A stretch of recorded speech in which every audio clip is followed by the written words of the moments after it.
Hello everyone, welcome to this stream. Kind of been looking forward to this because I don't know, there aren't really many R18 otome games, so I'm curious to see what this one will be like. I've only really, as in, in English, the ones available, I can only think of like College Craze. What's that? There's the excuse me. Fashioning Little Miss Lonesome is another one. There's the F me royally or something. That one didn't appeal to me much though because the characters look a bit too kind of, I guess, anime-ish. Hi Mora, hi Rose Lover, hi Fancy, hi Awa, welcome. Awa Games is the person that the dev that created this game, so it's always exciting to have the person who developed it in the chat. You woke up from a nap? Fancy, to be honest. I actually set my alarm for like 2 hours before my stream, but then I was like so sleepy, I was like snoozing it. I'm glad I was able to wake up though. But anyway, let me... Ooh! Birds arguing, as is always the case. Let's double check. Okay, so we've got fully censored, because the last thing I want is like, oh my god, not on YouTube. I'm okay with that on Twitch, but not on YouTube. Okay, it's the mature otome visual novel with extreme violence, sexual and triggering themes, plus infinite bad endings. Ooh, bad endings. Hi, Kennedy, welcome. It's okay. Yeah, you've got a different profile picture. I'm not used to it. Now the characters are mentally healthy. This is an excessive amount of violence and abuse. This game is not an accurate representation of anything. Unhealthy behaviors are romanticized. Content in this game is suited for no one. There are no happy endings here. Viewer discretion is required. By continuing your acknowledged advisement, agree to review the trigger warnings per route before playing, and will not be surprised when the content offends you. The more trigger warnings and the more dodgy it is, the better. Cancelled. I am... Oh, there's 2 characters? Wait. Oh, no, she's the same person. I'll just go with... Oh, you can pick a name. I'm gonna go with Monica because I can actually pronounce that. Oh, okay, so they let you... Okay, that's very nice of them. You know? It's just in case you wanna do that and forget. Excuse my nose, by the way.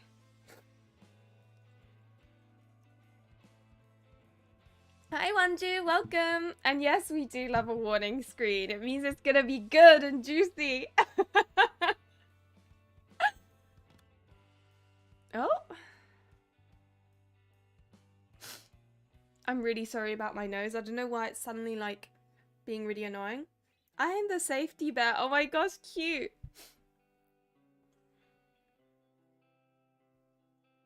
I tend to avoid actually reading the trigger warnings because one, I know I'm fortunately not triggered by things apart from jump scares. And even that I wouldn't call it a trigger, it's just more, I don't like it. So I tend to not read the trigger warnings because otherwise I'll know what's gonna happen and I don't want to know, so. Okay. Chapter 1. Wait, what's this? Oh. Oh, interesting.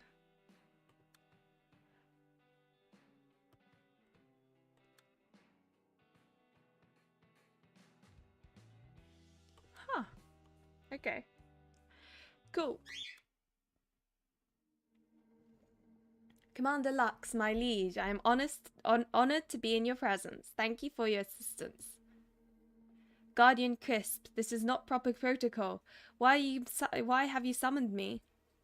I apologize. I'm still early in my training, and Elania, after she was banished, yes, I forgot she was your mentor. Given her history, it's no surprise that you're not properly educated.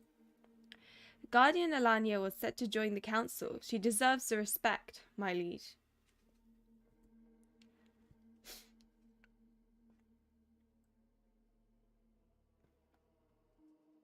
Yeah, this is a Steam game. Thankfully, that disaster was avoided. She was your mentor, so I will overlook your bias. Regardless, you should have come to me once I was designated to Alania's sector. I will handle your instruction now. Yeah, it's really pretty, right? Oh my god. Stupid nose. Yes, thank you, my liege. I am grateful to be in your care, but please, I fear there may be a problem here. Do you sense the disturbance? Disturbance? Yes, I do sense one, but it is very faint.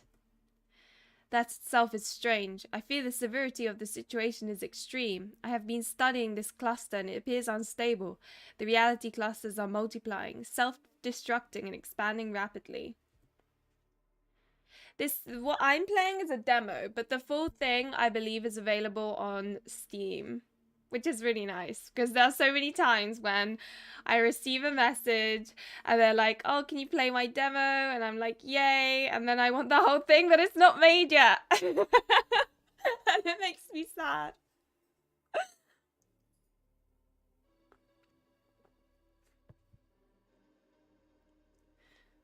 New reality clusters rarely form, Guardian Crisp. You must be referring to alternate realities, where you taught the differences. Yes, of course. A reality cluster is a unique universe. They could be literally anything from a world of intelligent unicorns to a sea of little green mermaids. Some call them worlds for short. Hi Vanessa, welcome! Correct. The matter gallery contains more lore. Okay, so you collect little bits of lore. Interesting. Within each world, there is a collection of alternate realities of that same world, commonly referred to as routes or paths.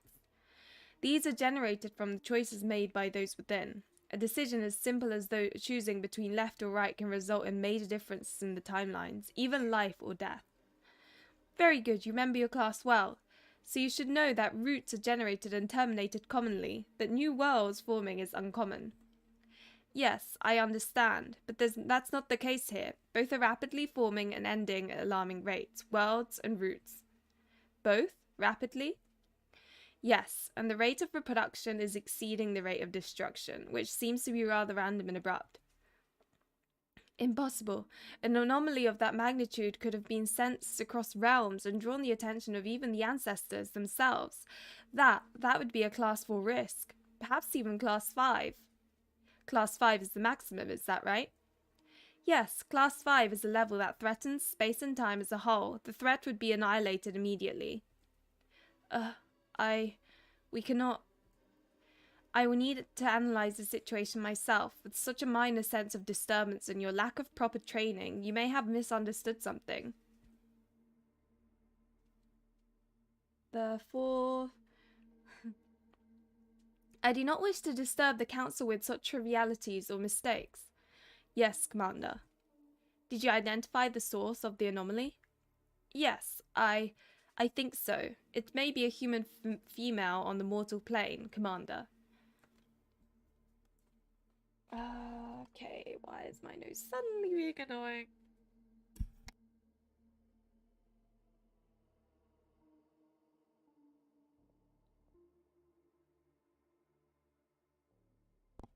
It's literally like not nerves, but like thinking about things makes my nose more runny, and I don't know why.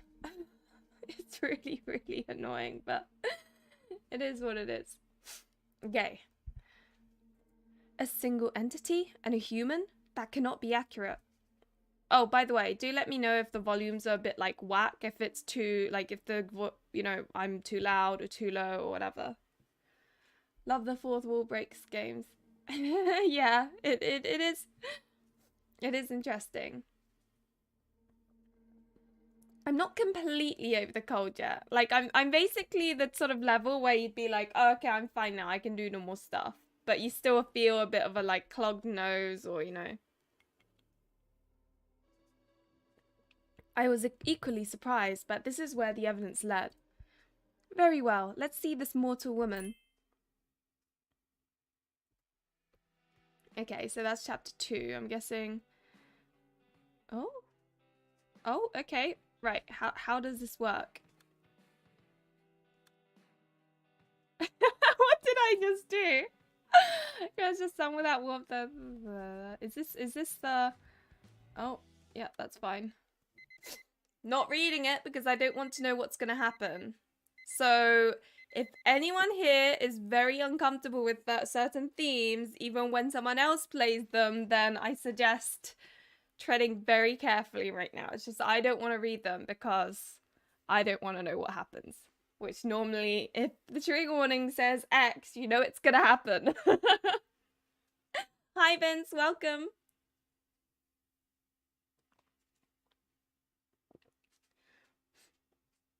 I know, right? I was like, wait, that's the end of the demo? It's been like 10 minutes. No, I clearly accidentally read that. Yeah, it has been. How have you been, Vince? Okay. Stupid nose. Okay. I reached out, slamming my hand wildly around until I hit the snooze button on the enraging alarm. For the millionth time, I remind myself to get a less infuriating alarm. Rage was not a good start to any day. Oh, what part of Asia, Vince? 3 strikes on the snooze button, hun. Get up or I'm coming in there. I groaned and sat up, rubbing sleep from my eyes. My head hurt, my muscles ached, and my sinuses were stuffed. Fuck, I can't be sick. Not sick. Not sick, not sick. I was cold.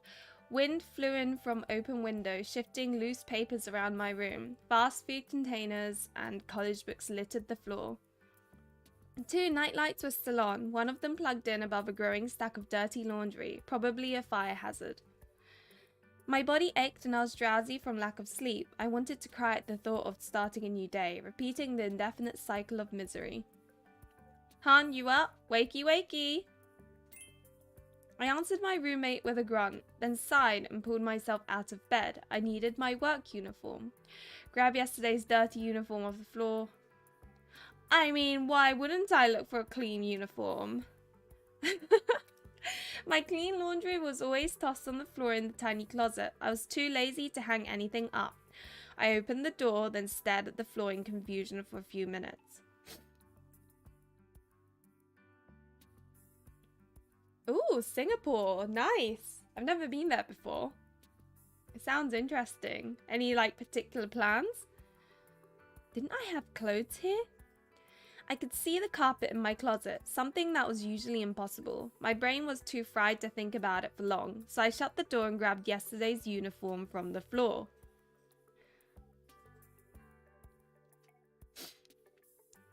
So, yeah. The subject's clothing is missing. How strange. I love this. Why do I find these things kind of cute? Perhaps she misplaced them. It may not be relevant. I lazily washed myself of the worst of my body odor and dressed before joining Quinn in the kitchen. I poured myself a cup of bitter coffee.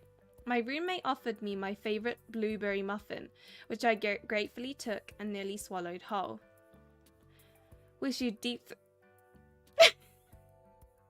Oh my god!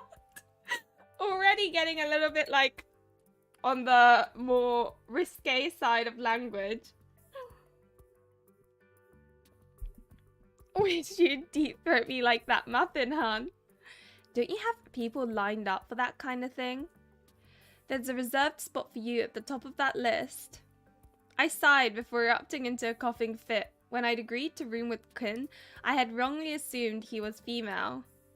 Oh my gosh, so he... Okay. Fair enough.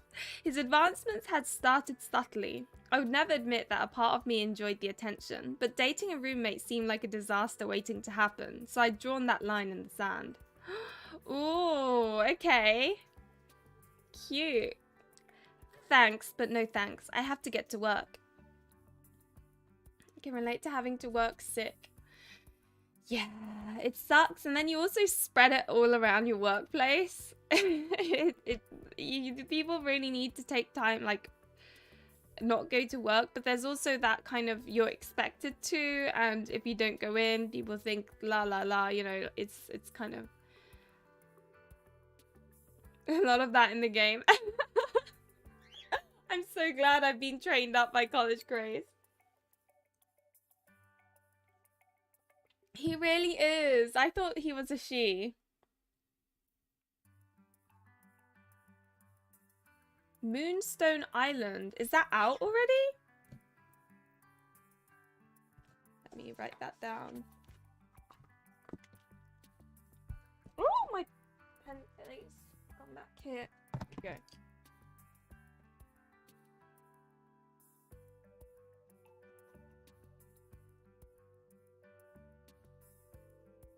Has it run out of ink already?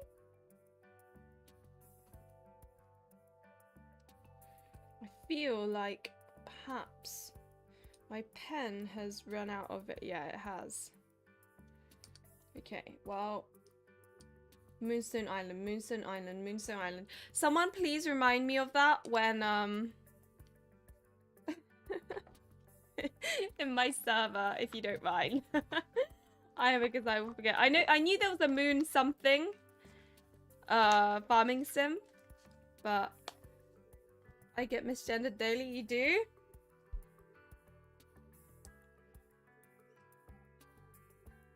He kindly fetched the meds from the bathroom, and I downed twice the recommended dosage before shoving the bottle in my raggedy shoulder bag.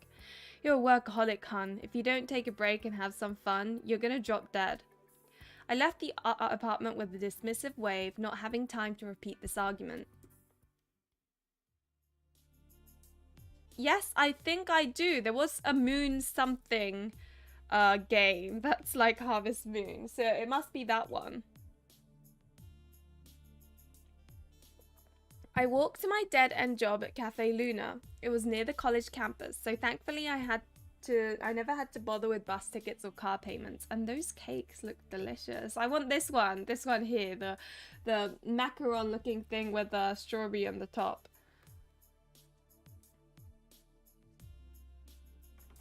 The cafe had just opened as I arrived, but business would be slow for another hour before the morning rush. Julian stood near the register smoking. That meant the manager was not in yet. Yo, bitch, you okay? You look awful. I don't know why I said it like that. I think whenever there's things like yo or dude or, you know, my voice suddenly goes like emo jock mode. Thanks, asshole. Julian chuckled while prepping for the looming crowd. He wore his branded apron and was refilling various containers of sugars and creamers. I began putting fresh pastries in the display case. Nice little collar he's wearing. Seriously though, you look like death. You should go back home. Oh, you have? Thank you. Oh wait, oh you mean I should? Yeah, maybe I should. Moonstone Island, that's a good point. Which reminds me, I need to look for my ink. Oh, Rose, thanks. Much appreciated. I need the pay. I can't take time off. Julian scowled but kept silent. I knew he was in a similar situation. Maybe even worse, because at least my school bills were being paid by my controlling mother. How does he do everything I do and still find time to sleep? I wouldn't ask. I didn't want to invite the jerk any further into my life. Yeah, I've recently actually been using my ink, like my fountain pen, as opposed to like Bics. Because I just thought maybe I should. I've got it, so.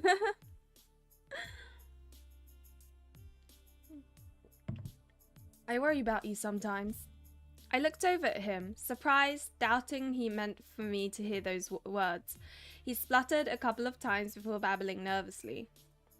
I just don't want to clean up the mess you've making when you collapse. You'll hit your head on the counter and get blood everywhere, you know? Oh, he's our tin boy! Julian is our tin boy.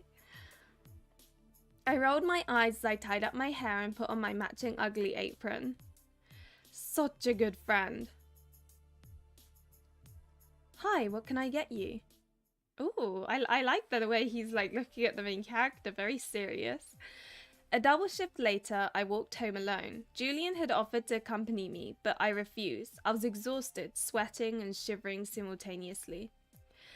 I had a migraine throbbing so hard it made my vision blurry while I struggled to breathe without pain.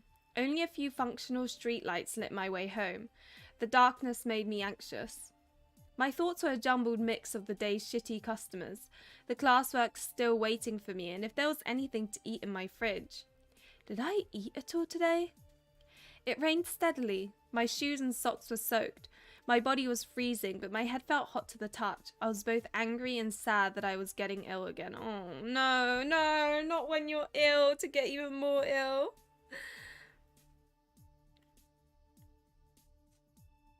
Men, Europe would be... Why is this hovering over my... It's really annoying. So basically the chat part of my Streamlabs thing is covered up by this mark, so I can't like always see. Men, Europe would be a dream come true.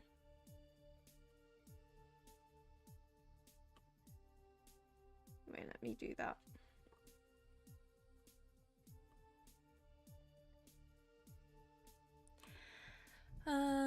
Okay. I didn't have the time, money, or energy to deal with the flu. I missed my childhood days when my older brother would dote over me when I was sick. One of the few times he would spend a lot of time with me. I wonder what happened to a brother. Oh, you want to go to Europe, right? What part of Europe? I could hear cars speeding through puddles of water in the road and heard a horn honk in the distance. Also, have any of you been playing the what in hell is bad app, like game on the phone? Because, oh my gosh, I did not expect that much like explicitness in a mobile game. Like, yeah, you didn't have extremely explicit CGs, you know, one where the guy's naked and on top of the girl, but you don't actually see the junk type of thing. But even that, I was like, App Store's usually really funny about that sort of thing. So I was like, wow. Hi, Ligia, welcome. Oh no, they've been down. When I played, it was still a little bit, like, stable, but... You should try it again. I'm curious what character you get. Have you done the questions already? Fancy, you need to play as well. We can all play together and talk about it. And be like, oh, I can't believe there's that CG. Oh my god, I can't believe that happened. Or, you know.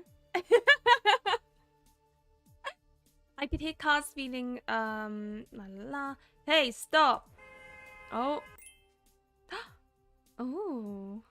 Oh, hello there. I guess this is the main poster boy? Right as I stepped into a deep puddle at a crosswalk, someone large and strong grabbed my upper arm and yanked me backwards. As I fell and landed against their chest, I saw a car speed by right where I was standing only a moment ago. Muddy water splashed over both of us. A trembling arm wrapped around my waist and a chin rested on top of my head. He was breathing heavily, as if he sprinted to me. Are you trying to kill yourself? You can't leave me like that. I was too stunned to speak. I heard my heart pounding over the headache. The stranger was furious, yet holding me tightly and shaking with fear. Cute. Italy and of course in UK. Ah, yeah, I've only been to Venice in Italy, but I'll be going to Florence next year and I'm so excited. But the problem with Italy is it's so expensive, like compared to other European places.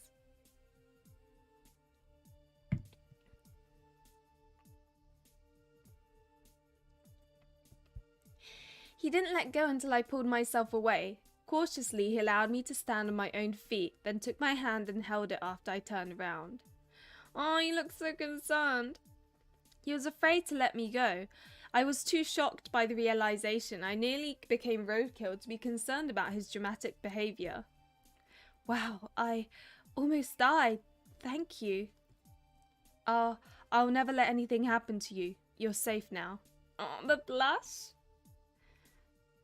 Yeah, I really like it. I felt dizzy and unconsciously leaned against a stranger as my legs grew weak. The brief spike of adrenaline combined with the illness was too much for my infirmed body. Like, it really suits him. He embraced me again without hesitation, keeping me upright. I looked up, feeling strangely comfortable in his arms. Whoa, I don't think you're doing well. Maybe I should take you to the hospital. Oh yeah, fancy. I was wondering, like, this hairstyle does look somewhat...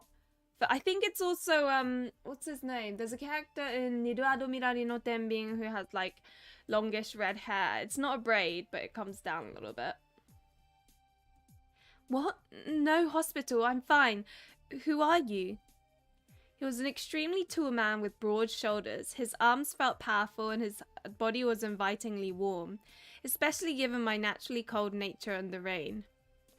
My name is Sebastian. Pardon me for saying so, but I don't believe you are fine at all. I was annoyed immediately. This complete stranger had the nerve to call me on my bullshit, and I couldn't believe it. You calling me a liar? He hesitated, looking briefly nervous, but after a moment of thought, he smirked. I love a good smirk face. Smirk. We need more smirmy characters. Yes. I snorted, both annoyed and amused, but I didn't have the energy to argue. Again, I tried to pull free and stand up, stubbornly determined to walk myself home. The stranger watched me closely, his eyes fixated on my lips. As I took a step away, intending to say goodbye, dizziness immediately consumed me. I felt myself falling before passing out. Just like go home and, you know, rest, have some ice cream, because ice cream cures everything, obviously.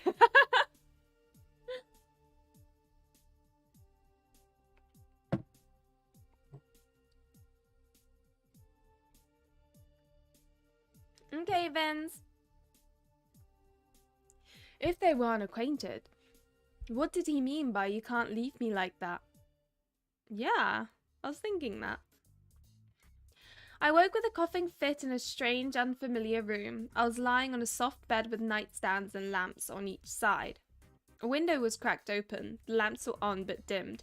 A glass of water sat on the nightstand. Hello? Trying to talk sent me into another coughing fit. My voice barely came out as a whisper. I was drenched in sweat and the sheets stuck to my body. This is Zinfandel. Wine that I find the easiest to drink, basically. I rolled over with great effort and took the water glass in my hand. But as soon as I lifted it off the table, it fell to the floor and shattered, water spilling everywhere. I felt compelled to clean the mess. I struggled to sit up, but dizziness hit me like a like a truck. I heard the door behind me open before I passed out again. It's not fancy. It's very, like, it's normal wine, if you know what I mean. Nothing special. But it's the one that I find easiest to drink. The second time, I woke in the middle of the night. The first thing I saw was a large plastic cup of water that replaced the glass one. I want to know where she is. Like, where is she? Are we going to be woken up by a beautiful bachelor, or... My head throbbed and my sinuses felt tight and stuffed. I was shivering from the cold, and even that hurt my sore muscles. Oh, okay. Well, that escalated. I don't know. Oh gosh. When I tried to move, I realized I couldn't, and I turned my head to see Sebastian sleeping while spooning me. His heavy arm wrapped around my waist, fingers under my shirt, and resting against my bare stomach. His breathing was slow and steady. I wanted the water, but the feat of getting free of his weight felt impossible. I closed my eyes and sleep took me quickly. Oh, it's kind of cute. He's like, no, you're mine. And he's like hugging her from behind. I don't know. I find that cute. So I put some clothes on. Legia, we want them off. I guess, like, she blanked out and now they're, like, here. It's Rose Lover, that's not the concern here. That's not what you're supposed to be thinking. I wanted the water, but the feat of getting free of his weight felt impossible. The third time, looking on those BTS fanfiction. Oh, yeah? I guess it's like a nice, clean bedroom. The third time, I woke in the late afternoon, feeling extremely weak and tired. I reached over, grabbed the elusive cup of water, and chugged it. When I sat the cup down, I realized my clothes were different and the sheets had been changed. I should have been a stinking gross mess, but someone had washed me. It's a bit weird. Did he do that while I was asleep? Or do I not remember? My body screamed for more sleep, but my bladder protested. I forced myself out of the bed on the hunt for a toilet. I was unsteady on my feet, and it took me a long time to come across the room and reach the door, only to find it stuck. I stared at the doorknob, dumbfounded. The hamster on my brain wheel was still unconscious. Did I do it wrong? Was it broken? Did my hand have the strength to turn it enough? I felt my legs weakening from the effort of standing, and I leaned against the wall for support before another coughing fit took over. The door suddenly swung open. Monica, darling, here. Come here. Let me help you. He moved to my side and wrapped an arm around my waist to keep me steady, which I desperately needed. I was guided to a hallway bath, then back to bed when I was finished. Wait, she was locked in the room. Does she not realize that? Is this Quisp person like her guardian angel or something? I don't know. Not necessarily guardian angel, but you know. Apparently not. Are you hungry? I barely croaked out a confirmation while I crawled back under the sheets, shivering again. Sebastian tucked me in and rubbed my sore back for a few minutes. It was soothing. Eventually, he left the room while talking about hot soup, but I fell asleep before he returned. Why has he locked her up? Because she's a danger to herself or something? After that, I lost count. Reality and fever dreams mixed to the point I wasn't sure which was which. I half woke to Sebastian's voice. My headache was back, my eyes were dry, and I was coated in sweat again. Ah, I see, they're investigating her. Okay, yeah, of course, that makes more sense. I totally knew that. I completely forgot about that part. I can't complain about someone sleeping without clothes in his own home, but I can argue about sick frozen. Oh my god.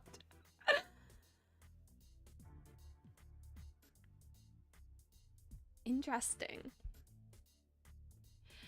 Fever, my poor darling. To eat.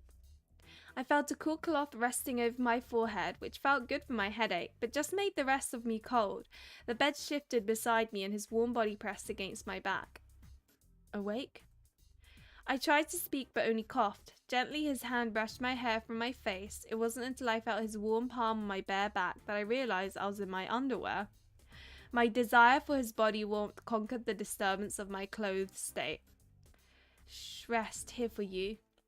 His lips pressed against it said something here, so maybe this is where things get like interesting, if you know what I mean. Although it won't get interesting in the stream, but yeah, I was wondering, like, is Quinn looking for us right now? He must be so worried. His lips pressed against my cheek and he pulled me close against him. I felt a hand on my thigh and him nuzzling and kissing my neck. With his mouth next to my ear, I could hear him clearly now. I love you, sweetheart. And I'm guessing, like, stuff happens there in the non-censored version. And then this happens. That happened quite quickly. Like, a lot of games you have to kind of, like, wait it out, you know? Get until 80% into the game, and then you finally get to see some juice.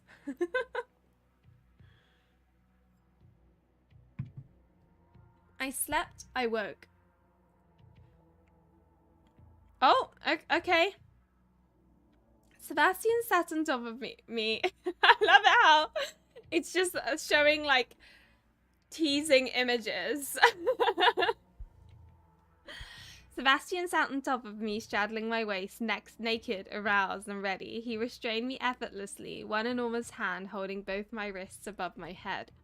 He could crush my skull effortlessly with those hands. You need this. You need me. Why is that? He leaned forward as he spoke, and that's when I realized there were curled black demon horns in place of his ears. You're scaring me. You're a monster. So he has horns. Interesting. Monster. How cute. I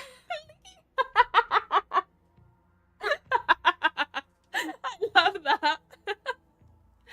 You grew up surrounded by monsters. You're not afraid of me. You're afraid of them, the normal people who hide their demon faces behind masks. No, my angel. You want me. You're safe with me. Only I can protect you from the real monsters. Demon Sebastian ripped off my clothes with his sharp nails. His wild grin exposed long, pointy fangs. I screamed as the nails clawed down my breasts and warm blood painted my skin. And so things happened. I am really curious about like the uncensored version now. I often feel kind of like I missed out or something when you don't get to see it. I slept. I woke. Sebastian sat in the bed beside... Yeah, it could be an incubus. Beside me, sans horns and fangs, cradling my head against his chest and stroking my hair. I felt something cool resting over my forehead, half blocking my vision. Feels nice. Ah, Dove, can you drink some water? I grunted in agreement, feeling my rough throat aching. The cold cloth was removed, and I sat up enough to sip from the plastic straw he held to my lips. I drank until the coughing restarted, then laid back into his arms. Good girl, just rest. You're safe with me. I've taken care of everything. He dunked the cloth in a bowl on the nightstand and returned it to my head. It was even colder than before, and the contrast of his body warmth was comforting. I snuggled closer and slept. Oh, is this all happening again? I slept, I woke. Sebastian was still beside me, bare-chested, beneath the sheets. He leaned over to kiss me deeply. I felt his tongue against my lips, hands roaming my body, and his arousing pressing against my thigh. You belong to me. You only need me, as I need you. I will be the reason you smile, the reason you laugh, the reason for your happiness. Maybe they need to do the deed to make her get better. There's a lot of games like that, I think.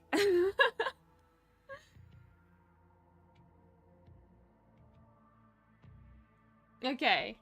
I feel like I missed out because I didn't get to see the CG, which obviously is because I can't show it on here, but guarantee.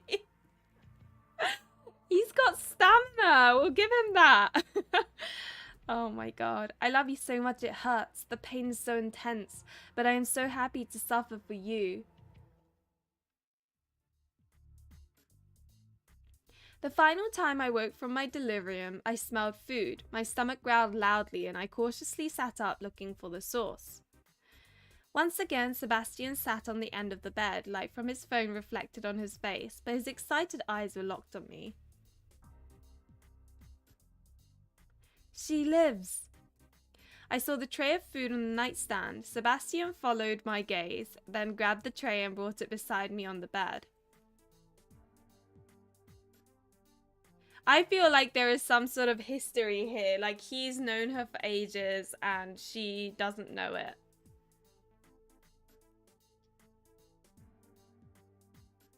Kennedy!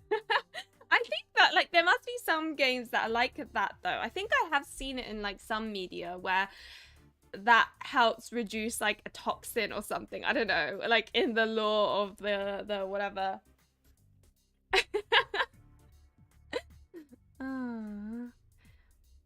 There was a full breakfast of eggs, soup, sausage, a blueberry muffin, toast and jam. I realised it was nearly evening, but the food was still warm. Guarantee.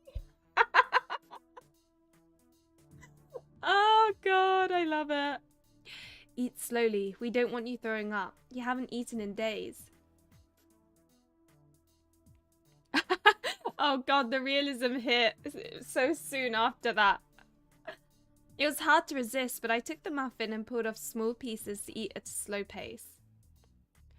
I scanned my memories, but they were all fuzzy, and I wasn't sure if some were dreams or not. I was wearing a man's button-up white shirt and no bottoms beside panties. How long? 4 days. The muffin fell out of my hand and onto the sheets. I quickly grabbed it back, not wanting to make a mess. The surprise made me cough heavily, reminding me of my sore throat. This might not actually just be like a normal cold. 4? Oh my god. Calm down, Monica. Everything is okay. I talked to your boss. They promised to spread the word. Wait, you know where I work? Yes, the cafe. I go occasionally, and you're always working there. I guess you don't remember me. This must be a very one-sided, like, stalkerish love, which I'm all for, as many of you know. I shook my head. Unless I interacted with someone who came in daily, I wouldn't remember. I only focused on getting through work with minimal suffering. Sorry, you didn't have to take care of me. You could have taken me home. Well, I didn't see your address anywhere in your bag, but oh god, what have I done? Go back. But don't worry, I'm happy to have you here to help, I mean. Appreciate it, but god, 4 days. I have to get more shifts. I really got to get back to work. What? No. I moved to stand, but he grabbed my wrist and held me in bed. Shocked, I instantly remembered this man was a complete stranger, who realized my fear and released me cautiously. There must be some sort of reason why he's like so obsessed with her though, right? Like, she doesn't seem to know him, but... Hi, Nisu, welcome! Sorry, I mean, you're still very sick. So, to catch you up, there's this girl who's a college student, and then she's really sick. She goes to work, and then almost dies. This guy rescues her, screws her a couple of times. Apparently he really likes her. I guess we'll find out what was really going on, because she doesn't recognize him at all. Sorry, I mean, you're still very sick. You need to eat or you'll collapse. And you need to rest or you'll get sick all over again.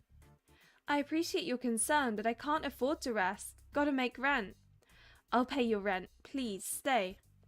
His sudden offer stunned me into silence, but that silence was quickly interrupted by a fluffy white ball of fur jumping onto the bed. Oh, little one. I love cats so much. They're so cute.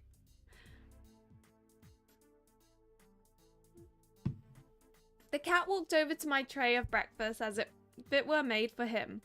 Sebastian gently pushed him away from the food, so instead he walked around it and sniffed me. That's Casper. He'll eat everything in sight if you take your eyes off him. He likes you. The cat rubbed his face against my arm to demand my attention, and I cautiously petted him, earning a quiet purr. Oh wow, I've never had a pet. Yes, rest, not thanks. Oh, dear me. I know, right? Cats are like an immediate passageway to your heart. He doesn't usually like strangers. That means you're pretty special. I laughed awkwardly at his charming smile. Casper batted at the muffin in my hand. When I pulled it away, the cat sat down in my lap with a lazy stretch. Should I ask what happened while I was out? Well, yeah. I guess you changed my clothes and washed me while I was out? I petted the cat slowly, a little nervous I might piss it off somehow.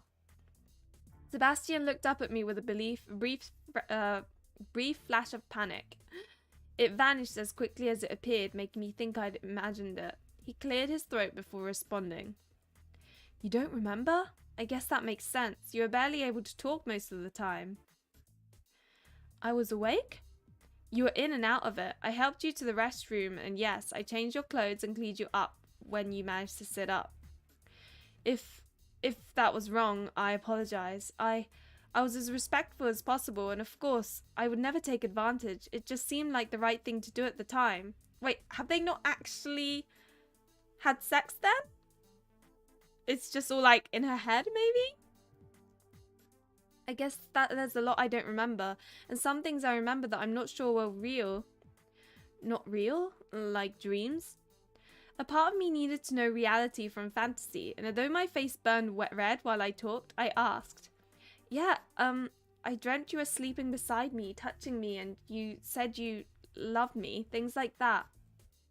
His cheeks quickly reddened and he looked away from me, hand pressed over his lips. I immediately felt foolish. Why would I think that was real? Now I just told a complete stranger I was fantasizing about him in my dreams. God, I'm so sorry. I don't know why I told you that. Fever dreams are crazy. Dreams. Oh my god, has he actually... This is funny. I did sleep beside you a couple of nights when your fever was really bad. I wanted to be there if you woke up, in case you needed help. Wow, was I that bad? I thought about taking you to the hospital more than once, but you specifically said no hospital before you passed out, so I wanted to respect your request if I could. May I ask, why did you want to avoid the hospital so much? Is it just the money? That's part of it, but no. If I'm in the hospital, then my family will hear about it, and I'd rather avoid that.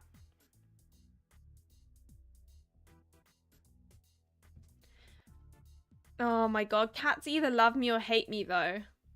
So what does that make me? It's kind of you to take care of a total stranger like this. I really owe you one, and no, I can't take your money for rent. I've already imposed so much. No, please, I like having you here. I'm always alone here. Oh! With Casper, I'd love for you to stay. I miss having someone to talk to. And that's kind, but I'm sure my roommate... What was that? It wasn't just me, right? It went zzz. That's kind, but I'm sure my roommate is worried about me too, and I can at least do some stuff for school while I'm sick. I was already behind before this happened. Maybe because they can tell you're a bird person? Yeah, maybe. Maybe. Also, it doesn't help that I'm very picky about what cats I do and don't like. Like, for example, my boyfriend's parents' cat. No cat will ever beat her. She was like a human. It was really weird. I felt like I was with a human in cat form. Like, she was... Anyway, adorable. My favorite cat. She'll have a special place in my heart forever and ever and ever. I'm sad she's gone. I miss her to bits. My parents' cat, who was originally my boyfriend and mine, which my stepfather basically ended up taking because when we were away in Japan for a couple of months, he fell in love with this cat of ours. So we were like, okay, you've got a bigger house, you've got a garden, Pickle can be with you, and then he'll probably be happier, and he is happier there. Love-hate relationship, honestly. I can't deal with that cat. To be fair, like, I'm not very, like, I do tease him a lot. Like, I shove my face in his belly when he probably doesn't like it. Right? But, like, that's revenge, because he always, like, he gets into these weird, like, weird modes. It's really weird. I think it's almost like he's got so much energy in him and doesn't know what to do with it. So he will, like, latch onto, but he doesn't use his fingernails, he only uses his teeth, so he basically latches onto you and bites onto you. It makes me so angry because usually you have done literally nothing. You're not anywhere near him, you're minding your own business, watching TV, and he'll come all the way in from outside or whatever other room he's in, and he'll just sit by your foot and looking at you like this, and then bite you, like proper jump on and bite. I just, yeah, I can't. So, we argue a lot. My boyfriend said that it's almost like watching siblings. I think we had a bit of an argument, I think last time I was at my parents, because he bit me and I grabbed him and he bit me harder and I was screaming, and then like my boyfriend comes running in. I'm like, he started it. Oh my god. I can't with that. Okay, so it wasn't just me that saw the glitch there, Mora. But yeah, sorry, that's my rant of Pickle. He drives me absolutely insane, and I'm hoping that I will finally move. We're hoping by the end of this month we can move into our new place. If everything goes smoothly, then I won't have to stay at my parents' house, so I won't have to deal with him. I mean, okay, look, the thing is, if my parents are like, oh, you've moved down here now, you could, if you want to have him back, you can. I mean, I'd rather he stayed at my, parents because my stepfather dotes on him. But my mum every now and then jokes because he's sexist, basically. He targets women and not men. So my mum would always joke, you know, you can have him back when you come down here. And if anything happened to my parents, I would take him in, sure. We would argue every day, but at least it's a house, not a 2-bedroom flat, you know? Oh my god.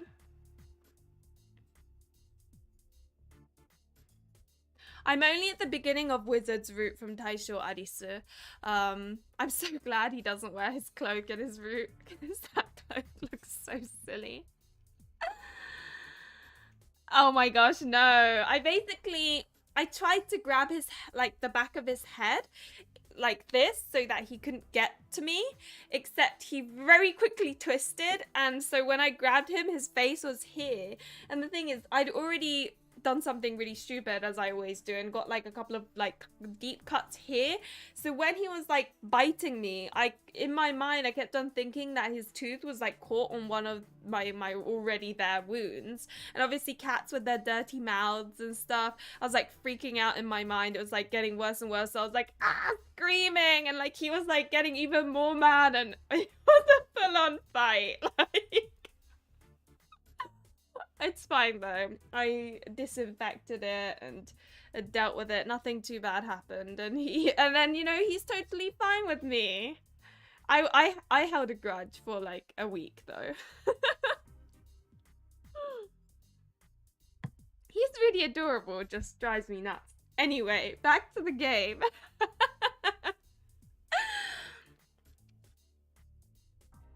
He nodded, looked disappointed. He stood with a sigh and took the cat from my lap so I could finish eating. The warm food was soothing to my sore throat. Guess I can't imprison you here, huh? But I insist you finish eating and let me walk with you. I'd hate myself if you collapsed while alone. So how much of what happened is true? Did they do it? I don't know. I finished my meal and Sebastian returned my washed clothes. I took more cold medicine and was ready to leave after patting Casper goodbye. Sebastian paused at his front door. I would really like for you to stay until you're better. He reached forward, and for a moment I thought he was checking my temperature. Instead, he gently brushed his thumb over my cheek with a sad smile.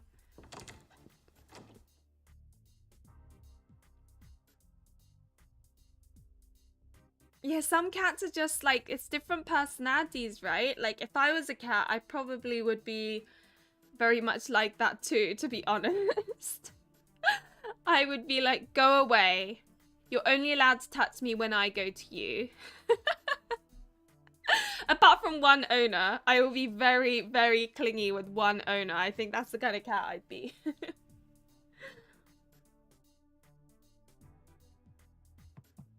I wasn't sure what to say, and the awkwardness made me uncomfortable. He looked away with a quiet sigh and opened the door for me. Sorry, I know I shouldn't push. I guided Sebastian to my apartment. It was late and dark, but he held my hand as we walked, and it felt reassuring. I wiped at my running nose with some tissues. We can cut through the park. It's quicker, but I don't usually go this way. Why not? I hadn't been thinking ahead when I spoke. The park was often pitch black at night, no streetlights or anything to abate the darkness. I suffered from both nyctophobia and claustrophobia, fear of the dark and confined spaces. 4 people who knew my phobias, and that was already too many. It's hard to see. Might sprain an ankle or something. Sprain your ankle?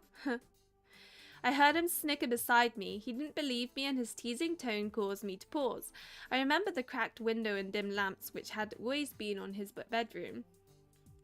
He couldn't possibly know. How would he know? Coincidence. No one else knows.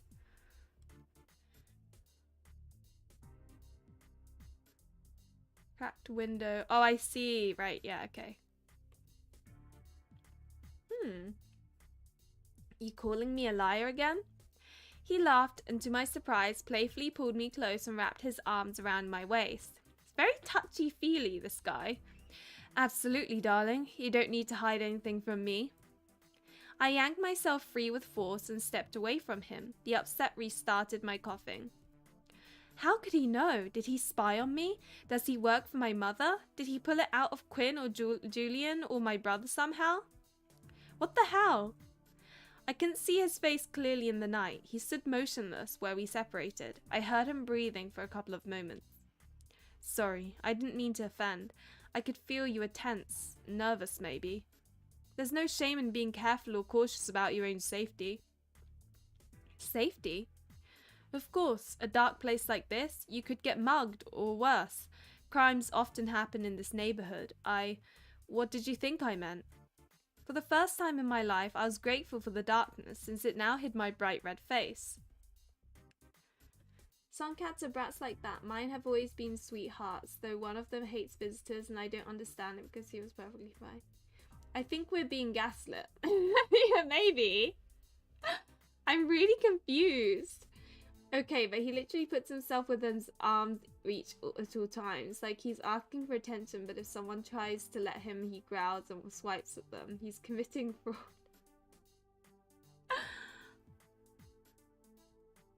Sorry, I'm gonna blame the flu. I'm not thinking clearly. It's okay. You're safe with me, Buttercup. Buttercup! I want to be a buttercup. That's so cute. I never let anyone or anything hurt you. I kept quiet, staring down at the ground as we walked. This man wasn't talking to me like a friendly stranger. He spoke to me like someone extremely close, and it felt strange. Alarm bells were echoing in my head. Each isolated instance of abnormal behavior was dismissible, and there's no shame and fear. Everyone's afraid of something. Oh, and what about you? Me? I really like how the sprites, you know, they have different expressions. I really like that. It's fun. Shit, sorry. I shouldn't ask something like that. You don't... My biggest fear is losing someone I love.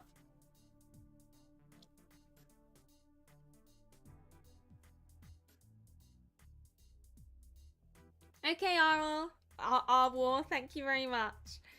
Yeah, I'll probably play until the end of this demo, depending on how much time it takes.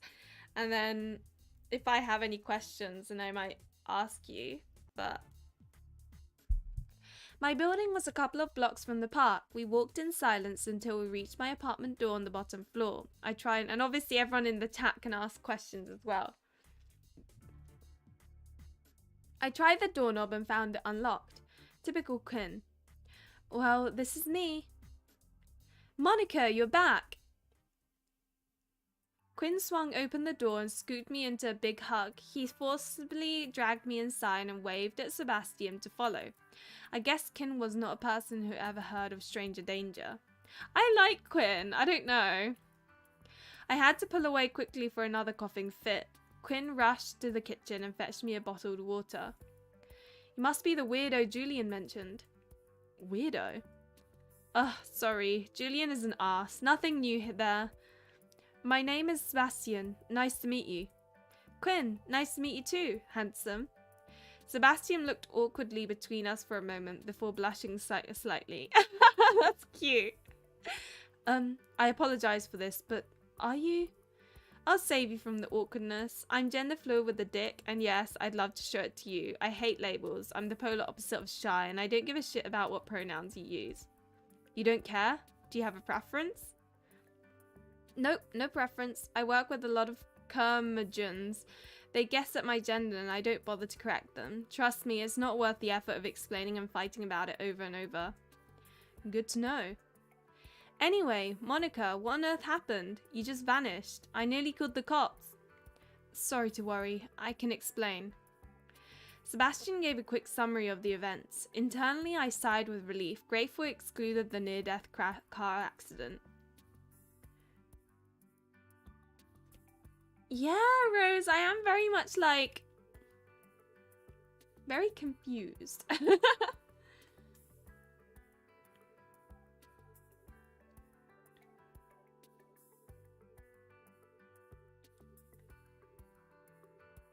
Ah, I like things like that. So you get to actually see what happened. Gender fluid with a dick, and yes, I would love it. Yeah. I like Quinn, he's funny. That's good. And because he doesn't care about pronouns, you don't feel like you need to like walk on eggshells or anything like that.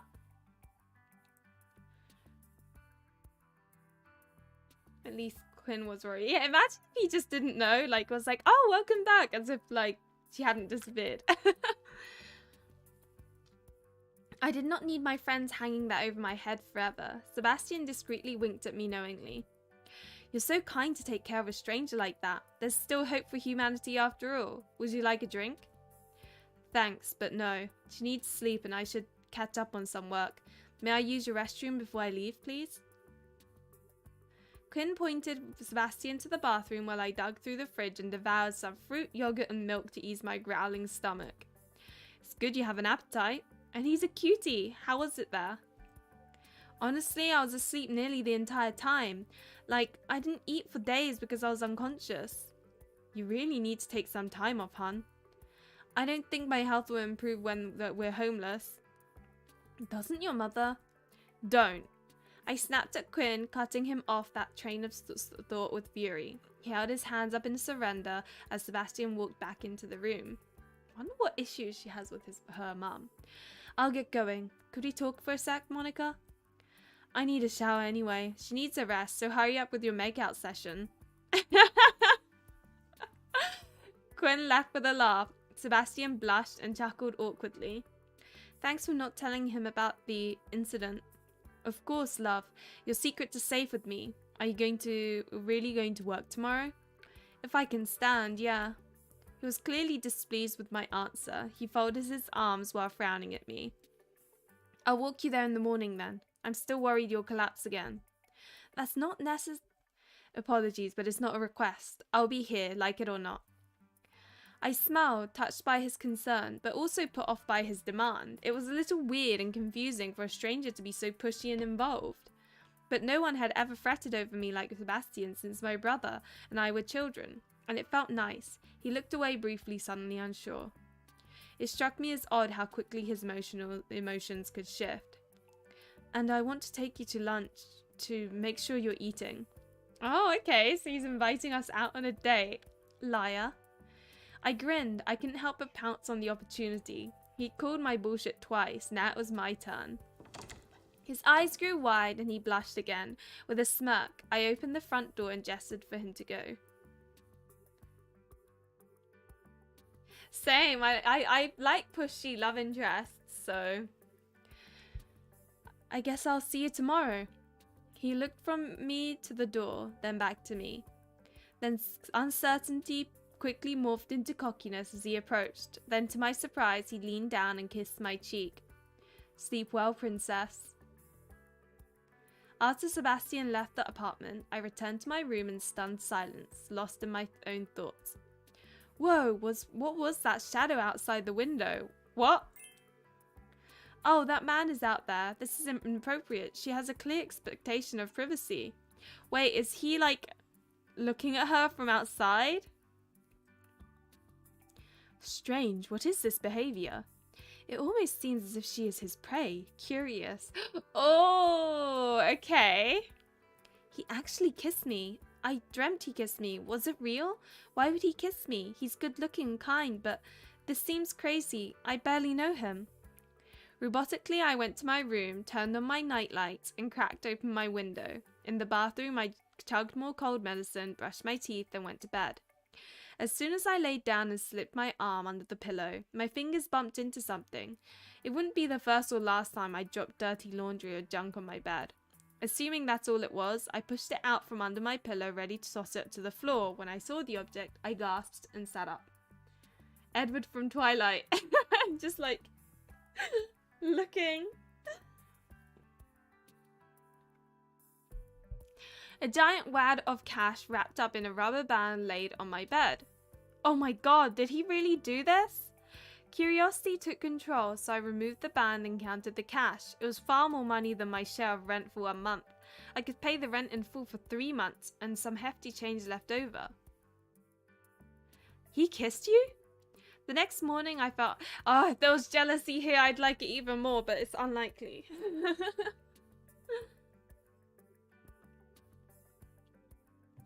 Mild jealousy is like my favorite trope in otome games. Triangle relationships. Ugh. The next morning I felt significantly better.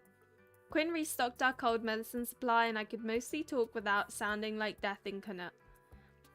The mix of the kiss, the cash, oversleeping, overthinking, and a constant nagging cough had me awake early. I hadn't mentioned the cash.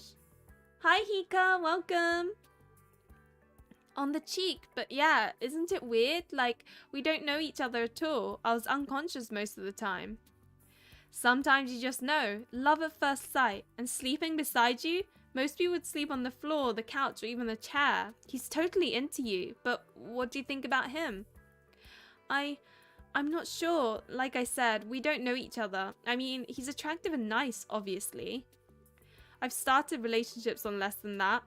I like how Quinn is almost like boyfriend material / that older sister figure. I rolled my eyes at his use of relationship, earning a laugh. Before I could respond, there was a knock at the door. Guess my escort has arrived. The guy's more than earned a chance with you, hun. There aren't many people in the world who would do what he did. I had to admit Quinn was right, but there was this nagging feeling that something was off. I grabbed my things and left the apartment, greeting Sebastian with a glare. I reached into my pocket and offered him the wad of cash. I can't believe you tried this. He feigned surprise and confusion while clearly struggling not to smile. Good morning, by the way. Glad to see you're doing better. What's that? Oh my god, don't you dare. I know you snuck this into my bed. I can't take your money. He took a step backwards, shaking his head and holding up his hands in rejection. Sorry, darling. That's not mine. Possession's 9/10 of the law or something? He laughed as I glared at him. He was being playful, but I refused to drop the ruse. Even if I took it, it's way too much. My rent is 1/6 of this. I can never pay this back. Lucky girl, since it was yours to start with. There's no one to pay back. Oh my god. I also love the sprite with the short hair and the reverse colour on the eyeshadow. Oh right, yeah. Yeah, you're talking about Quinn, aren't you? And his like top as well. I've never had this much money, ever. He started walking towards the street, pulling me along. I adore you, sunshine, but goodness, how could you misplace so much money? You must be so forgetful. I adore you? Sunshine? I paused and looked up at him, finally shoving the handful of cash into my bag. He looked back at me with brow raised. Are you sure you're feeling well enough for work? Clearly you can afford a couple of days off. We could play hooky, go back to your place or mine, have some cocoa and watch some movies. Do you like me? Oh my gosh, I love how straightforward she is. It's great. I mean, he said he'd pay your rent. Oh god. I had no idea why I had the courage to ask that question. He was silent and stone-faced for a brief moment, either surprised or concerned by the direct question. But that quickly shifted into a big smile. He reached forward and brushed some loose hair behind my ear. He's such a red flag, but because he's a red flag, I know I'm gonna like him. I don't know you. Why did you sleep in the bed with me? Why do you use those pet names? Why did you nurse me? Why would you give me money? I'm nobody. Would you do this for others? To be honest, I was like, Coco? That's like so random. No, probably not. Then why? He took a slow, deep breath, looking unsure again. He watched me carefully for a long moment before speaking. Because I'm in love with you. I fell in love with you the first moment I saw you. I have a feeling he's known her for way longer. Like he's got like a stalker side to him or something. We stood in silence for a few seconds. I was too stunned to think of a response. Quinn had been right, but I did not believe in love at first sight. He smiled down at me with a touch of hurt in his eyes and took my empty hand into his. I understand if you don't feel the same way. I'm more than willing to earn your love. Oh. I feel like he's been like watching over or something. I know, right, Fancy? Where's Asia? She's normally here. There's something wrong with that guy. Wow, he said it. When I returned to work, Julian bombarded me with questions and gave a brief overview to appease him while trying to ignore the stench of cigarettes. He was eager to talk down about Sebastian. There's nothing wrong with him. He wouldn't tell us where he lived. We couldn't visit you. You never answered your phone. Oh my god, my phone! I forgot I even owned a phone. I rushed to the break room and dug through my shoulder bag to find it at the bottom, dead. I plugged it in and left it to charge before helping prep for the morning rush. He basically kidnapped you. Julian, oh my god, he's so straight up.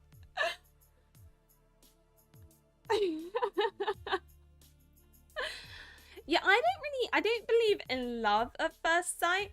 I do believe in like seeing someone and feeling attracted to them on first sight, obviously.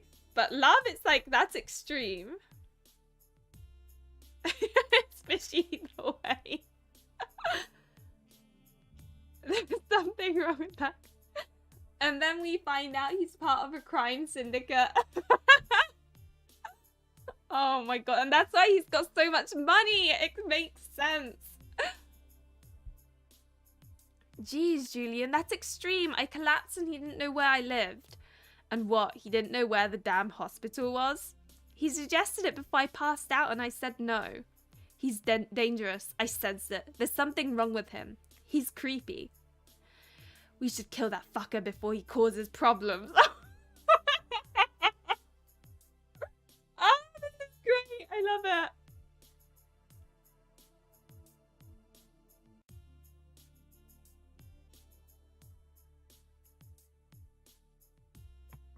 Hi, Hatta. Welcome.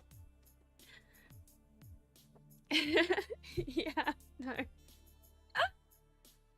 Yeah, I guess if you're ace, I mean, I don't know how that works, but I remember you saying yeah, it's different. That escalated quickly.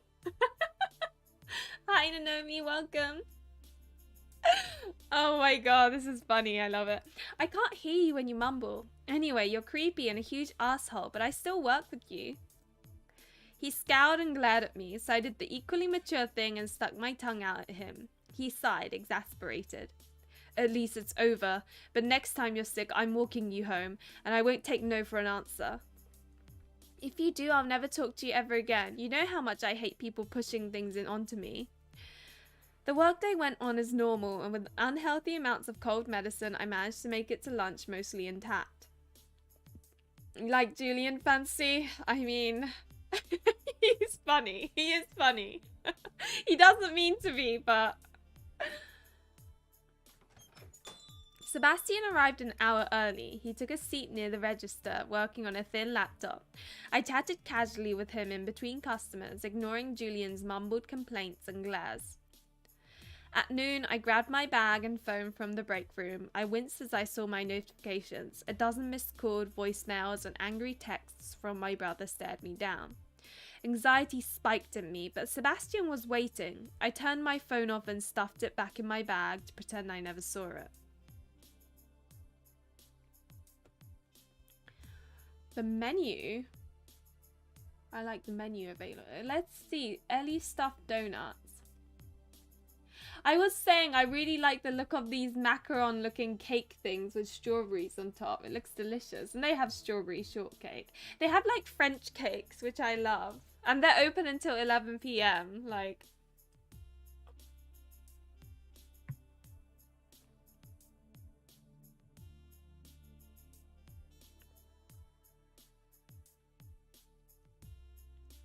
Coco Chanel.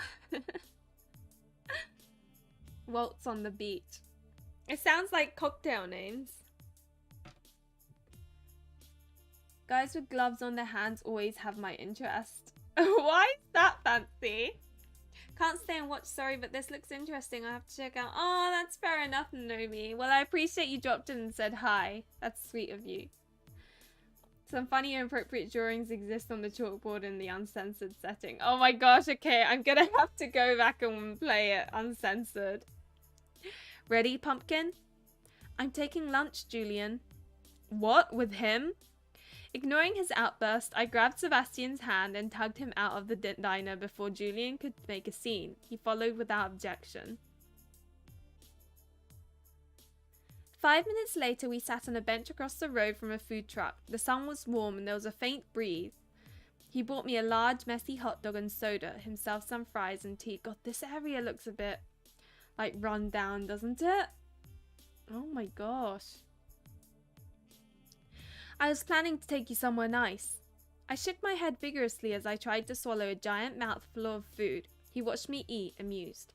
Ha! Nah, I love this truck. Been craving it for weeks, and I like being outside when I can. Hope it's okay with you. Hi, Mariam. Welcome.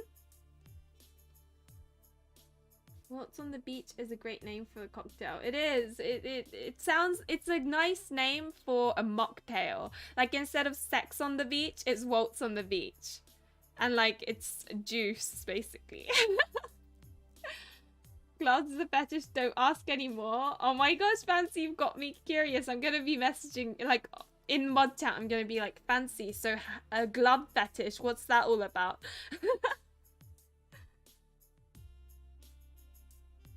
Yeah, what I'm playing is the demo, but yeah, the whole thing is out, which is great.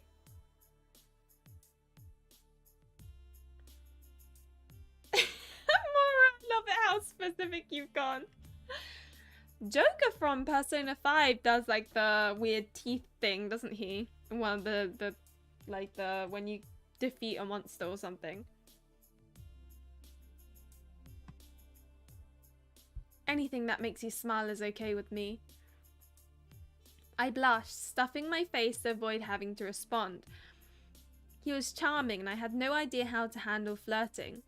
He chuckled softly, munching casually on his side order of fries. Hope this isn't rude of me to ask, but what's with Julian? He seems hostile. He's been trying to go out with me since we met. Doesn't really take no for an answer. It's annoying. Oh, did you ever date him? Hell no, he's a total asshole. I mean, he's usually nicer to me than others, but that's just because he wants to be with me. He treats other people like trash. Even my brother's nicer to people than him. Brother? A nightmare. I don't want to talk about him. I wish I could never see any of my family ever again. I am so curious about, like, her family and background and stuff.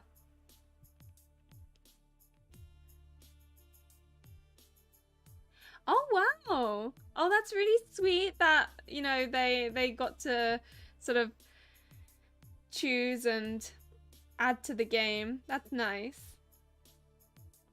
I'm sorry you had to deal with people like that. You deserve to be treated like a queen. They don't deserve to even look at you. None of us do.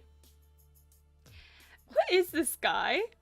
Yeah, right. I'd love to wave my fairy queen wand and send them to some deserted island. Trust me, I understand. Fortunately, my siblings and I are close, but I don't get along well with my mother either. Oh, why not? He looked bemused for a moment, and I wondered if I'd asked something too personal. You want to know about me? Yeah, of course. You already know a lot about me, but you don't have to tell me anything if you don't want to. He looked away awkwardly, but he looked strangely pleased too. Look at that little smile.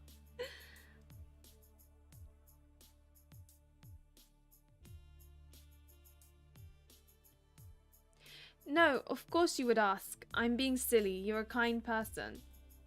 Sorry, I've never talked about myself outside of my family, but I'm happy to, with you. It's just my mother and my siblings now. We're triplets. Wow, triplets. That's so rare. Yeah, my brother and I are identical, but my sister isn't. I don't know if that technically qualifies as triplets or like twins and a fraternal sibling. I only mention it because my sister asked that a lot growing up. I never really figured out the answer.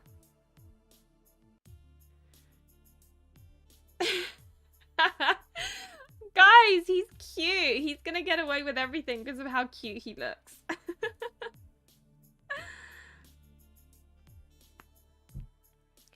Does she look a lot different than you two? Different enough to not be a female twin kind of situation. Not that it matters to me, but it always bothered her. How sad. Yeah, I agree, but it was our parents' fault. They ignored her as a child, so she was envious and bitter. Well, she still is, honestly. My brother and I got the attention. Not that we wanted it. I cringed, far too familiar with such feelings. I don't think he's human. I think there's something off about him. I don't want to get much into it, but they were abusive, and we were all unhappy in our own ways. My brother and I left home, then our father died suddenly soon after. Neither of us went back. That must have been tough. Not really. Leaving was the best choice I could make. Though I admit, while my father had his problems, he tried. He was the only reason I stayed home so long. He's the reason I got into programming when I was young, so I'm grateful for that much. Oh, is that your job? Yes, I've done freelance programming on contracts on and off. Starting young was a big advantage. I have a high demand skill set, so I never have trouble finding work. The pay is great and I manage my own schedule. My brother has done similar work. We even took a couple of jobs together early on. It was weird but fun. Shelly, welcome! Yeah, I think it was released like a couple of weeks ago. I think. There's already been like a spicy scene, but obviously I've got it on censored, so we didn't get to see it, but...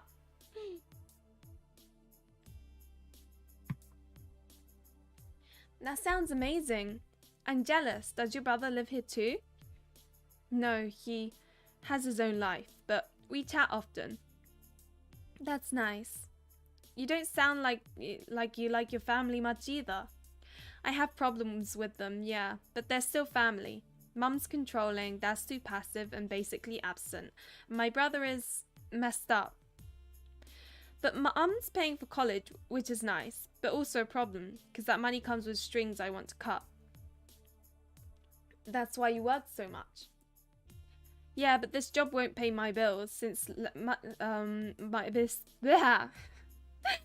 my brain went so funny there. Yeah, but this job won't pay my bills, much as college. Mum will pull the cash out as soon as she finds out I'm not going to medical school. And I think she just found out I changed majors recently, so I've got to deal with that now. Maybe it's best to drop out, but then I'd be stuck waitressing my entire life, which I don't want either. So maybe I should just go to medical school like she wants, but... I sighed and cleaned my hands with the cheap paper napkins. Sebastian listened attentively to my ramblings.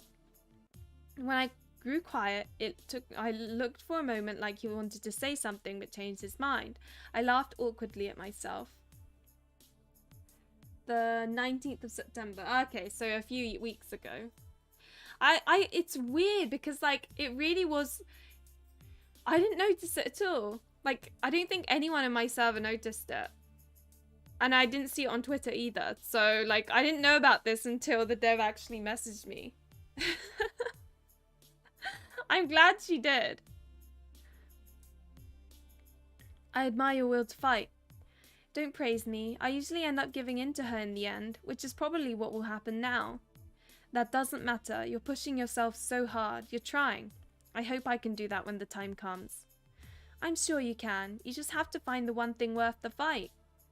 We sat in comfortable silence for a few long moments as we ate, him looking down at me while in thought. After some time, he smiled at me and took my hand into his. I think you might be right. I should get back to work. But this was fun. Fun. Yeah, I had fun too. Before we go, I mean, if you'd like to, could we exchange phone numbers?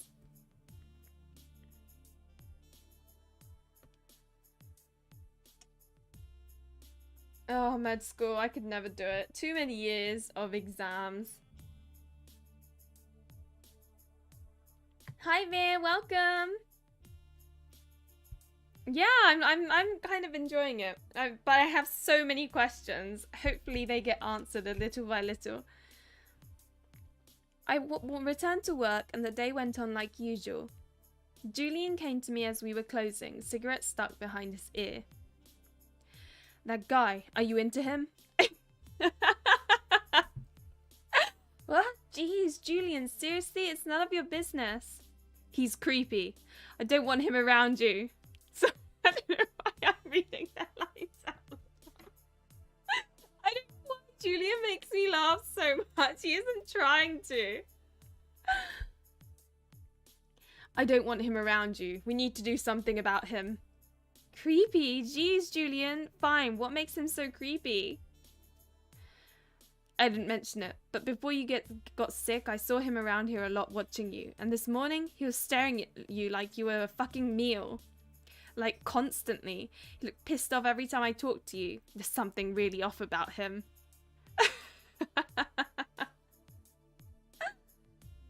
I could never do it because I'm too stupid. I don't think it's about how, like, smart or not you are. I think it's about tenacity and whether you can be bothered. If you can't be bothered, then you're not gonna do it. Like, it's as simple as that. Any subject, really.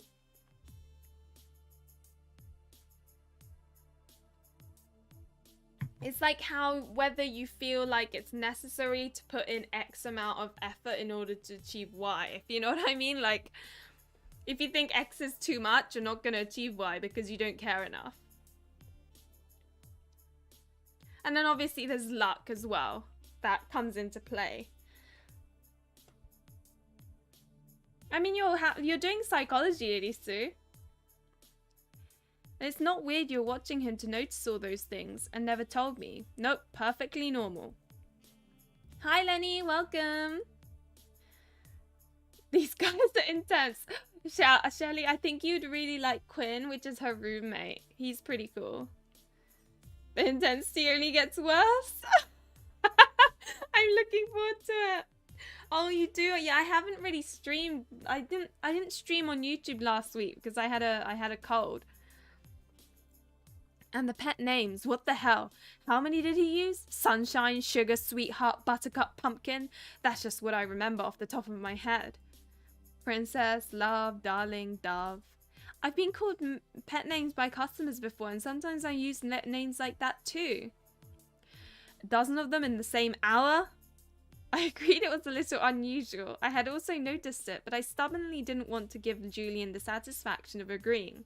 Plus, the pet names were cute. I shrugged it off. Yeah, I've censored it because it's on YouTube and they won't allow me to have like full-on everything showing, you know? But you can download the demo for free and look at the naughty bits. If you want to do that. Maybe he just doesn't remember my name. Either way, it doesn't bother me. He's very respectful and kind. That's what's important. Julian scowled at the comment. He knew I thought he was an asshole, and I liked to rub it in his face when he got on my nerves. When I first moved here, I had a crush on Julian, but after seeing him interact with others, I found his behavior distasteful. Whenever he tried to be nice, I was too suspicious to believe it. Just be careful around him, okay? I'm saying this because I'm concerned. I get it, you hate me, but I still like you. I don't want you to get hurt. Wow, I think that's the nicest thing you've ever said in your life. Funny, just please, call me if you're in trouble. I'm serious, I won't ask questions or say I told you so. Okay, yeah, thanks.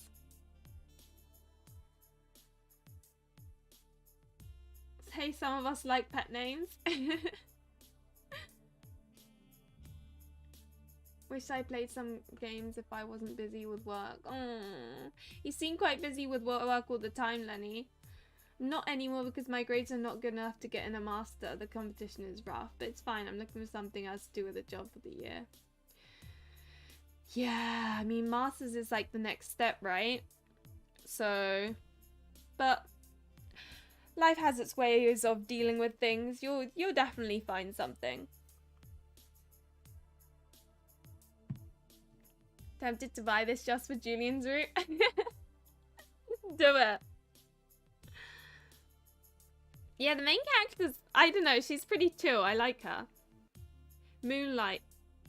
Oh, I think Vince mentioned, what's it? Moonstone Island. Is that it?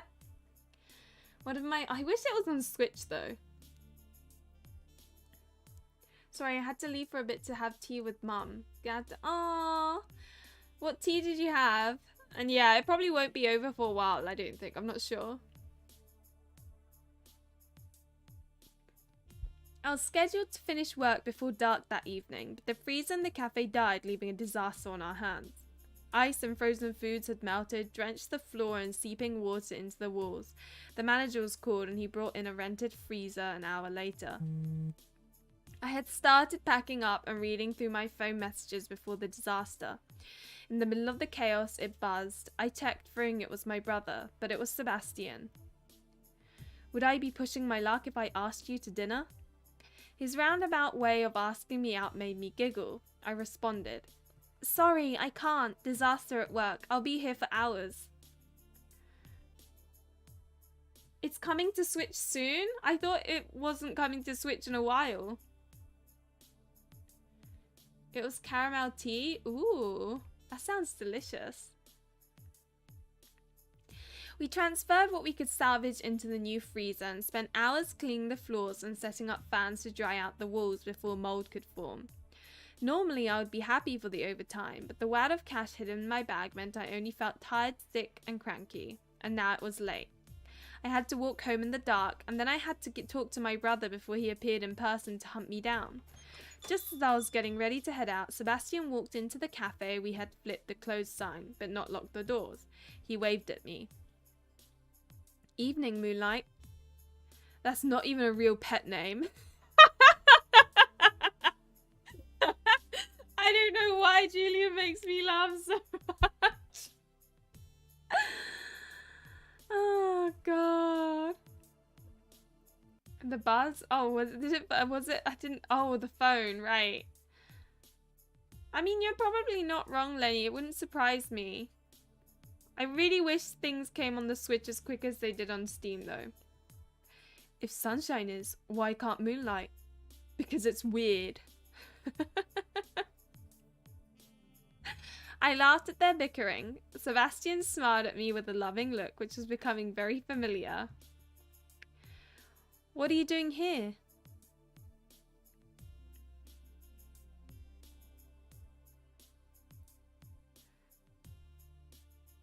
I come up with my own pet names all the time, to be honest. You've won yourself an award if you get one.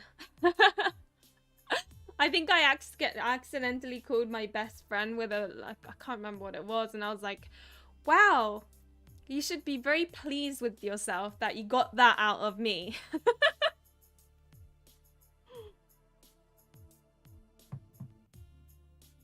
Only Tappy gets pet names.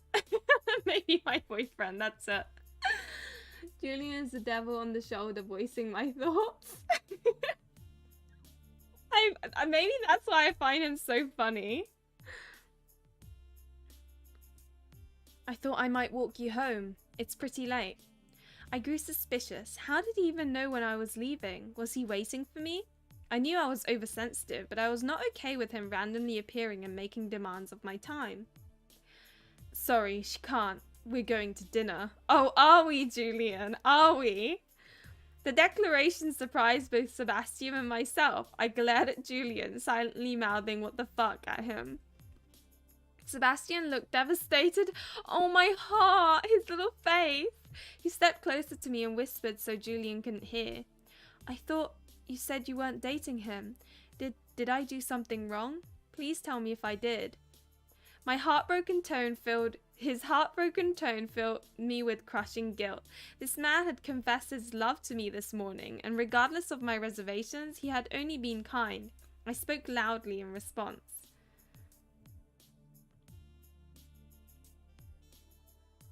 Moonlight in the garland. Okay.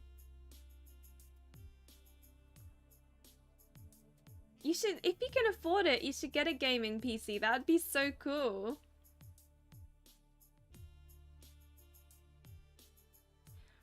I recently bought one. I can't remember what it's called.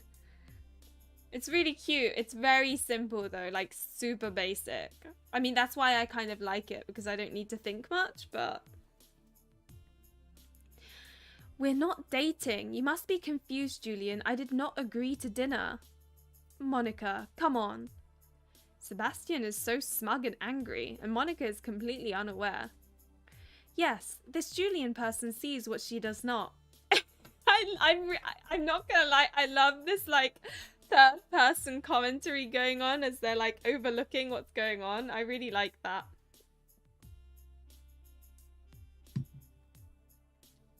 The money but not the time. Oh my god, tell me about it.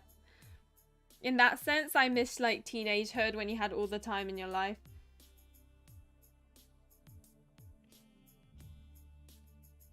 Moonstone Island is on PC only. Canity. But I'm not a kid either, Sebastian. I appreciate everything you've done for me, but I don't need a babysitter. Both of you are overstepping. Julian glared at me before storming into the back of the cafe. I sighed in relief when he didn't push the issue further. Julian could be stubborn at times. I'm sorry. I didn't intend to upset you. It's just... It's so late. I got the impression you were nervous to walk home alone. That's very thoughtful, but please ask first. Yes, ma'am. I will do so. May I walk you home tonight, my lady? He offered his hand and bowed deeply with a bright, playful grin. I don't know. Yeah, obviously. Laughed softly as I placed my hand into his. I would be delighted, my lord. We walked to my apartment together, cutting through the park again. It was darker than normal, with the moon hidden behind thick clouds, so I was even more grateful for the company.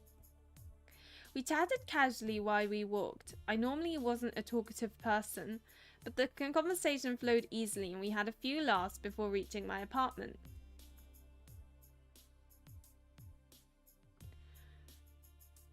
So I just bought... Oh, I have the money, but not the video. I like blue-haired guy more. I think blue-haired guy looks cute, but it's a bit too grumpy for me. Okay, I don't like Sebastian. The lady is a no-go for me. Yeah, I think that's a bit cringe, to be honest, but... I'm so excited how this ends up. Is this gonna be a we wake up in a cage situation, or... $299 is so cheap. For gaming PC? That doesn't seem right.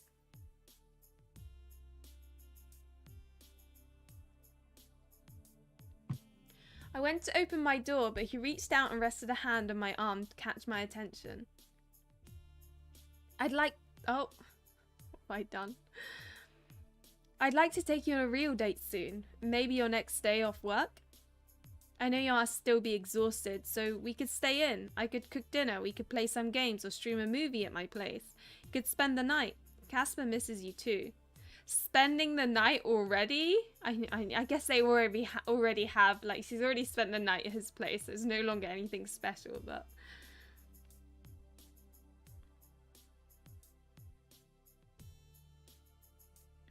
But Canity, MP isn't a red flag. I'm really excited too, Veer. Like, I'm like, there's so many red flags. Something's sus.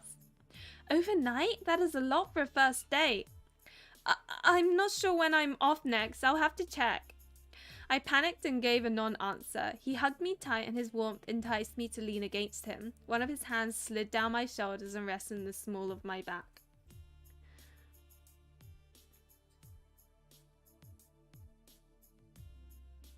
$299 is like a crappy laptop price.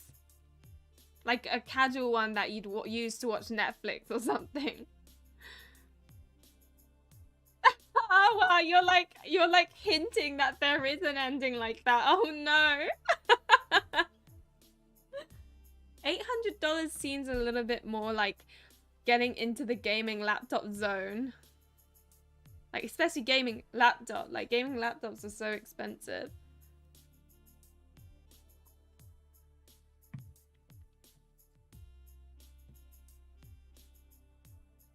He leaned further down and I felt his lips brush against my cheek before he paused near my ear. May I kiss you, darling? Oh, God. I'm still sick. Worth it. I felt his breath against my lips as he hovered there for a moment, waiting for an objection which never came. My heart raced as his lips pressed against mine, warm and soft and wanting. He breathed me in deeply and pulled my body flushed against his. When our lips finally separated, I was breathing heavily and my face was flushed. I reckon he's like some sort of dodgy incubus weird being.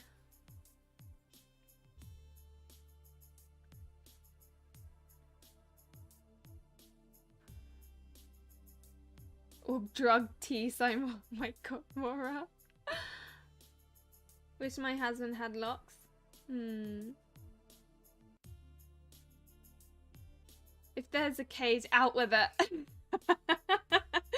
Oh dear. When our lips finally separated, I was breathing heavily and my face was flushed. He ran his fingertips up the length of my neck, sending a shiver down my spine, before gently guiding my chin upwards to look him in the eyes. You're so beautiful. You would embarrass Aphrodite. This is so like, this flirting is so over the top. Oh my gosh. 1,000 euros sounds about right. Like, that's a gaming laptop price. I laughed awkwardly at the cheesy compliment for a brief moment before realizing he was serious. He kissed the top of my head before releasing me. Sleep well, my goddess. Did we meet an Aphrodite? Who is that? I collapsed on my bed and stared at the ceiling in a daze. I'd never been in love or had a serious relationship in my entire life. Sebastian was moving fast and he was intense. Was this normal? I felt my mind swimming through the last few days. Were those fever dreams really just dreams? Was he touching me while I slept? I felt confident he'd done nothing worse, but that alone was crossing a line, wasn't it? If it was real. He was kind, polite and sweet, but also pushy, forceful, and something told me he knew how to get his way. I wasn't sure what to think and how to feel, or what was normal and abnormal. I needed to talk to Quinn to figure out the answers.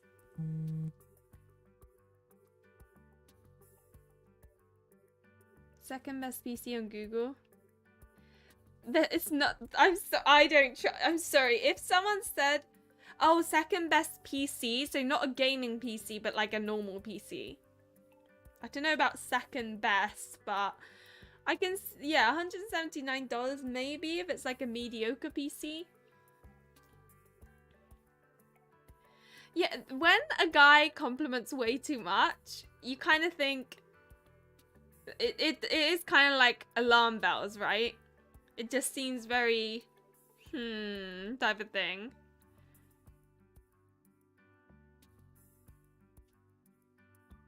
I would probably laugh at them, to be honest, if this was real life. Right, babe? That's the thing. He sounds like a pickup artist. My phone buzzing snapped me out of my thoughts. I fetched it and groaned to see my brother's name on the screen. I'd forgotten about him. Reluctantly, I answered. Hi, Brandon. Sister, how kind of you to take my call. I was starting to worry. Why is the brother attractive? Is this an incest is wincest game? Do we get a Brandon route?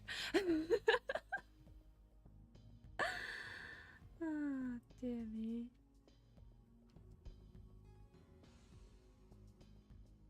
Oh my gosh, I want a Steam Deck. So expensive though. In Rio you hate cheesy stuff. As always, his voice was low and unnervingly calm. He was a coiled snake in camouflage, always ready to strike. Hearing him talk brought back waves of terrible memories and instantly made my stress spike. Sorry, long story. I was really sick, like passing out and missing work and school sick. Oh dear, I assume you're doing better now. Yeah, I'm chugging cough syrup like candy, but today was my first day back at work. My phone was dead for the last couple of days. I didn't know you were calling until this afternoon. You do sound rough. All right, I forgive you. I'll postpone my little emergency visit. Postpone? Surely I don't need to explain why I'm calling, do I? Did the fever cause you to forget what you did? College? Correct. Mother found out last week. She's quite irritated with you, again. Just irritated. You lucked out with timing. She's got bigger problems on her plate right now. I'm calling to talk some sense back into you. I don't need your lectures, Brandon. Oh, how many times have I told you? You have a really bad habit of making the wrong decision at every turn. I don't know why my dear sweet sister does such foolish things. Do you enjoy her attention? Is it a cry for help, sis? Brandon, you know what happens next, right? Save us all the trouble and change your major back. She'll be too busy to remember this little mistake you might just avoid her wrath.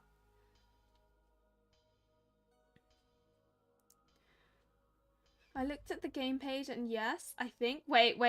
Is there a bro route?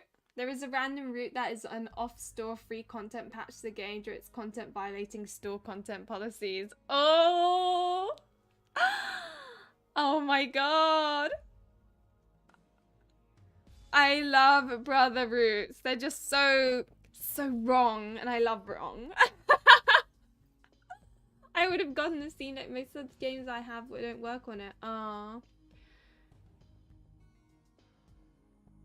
He reminds me of the one dude from Utena. Dating myself here. Store content policies.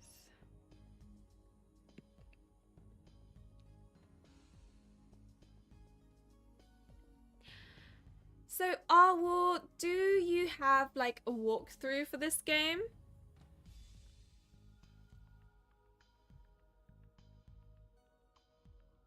Incest is wincest.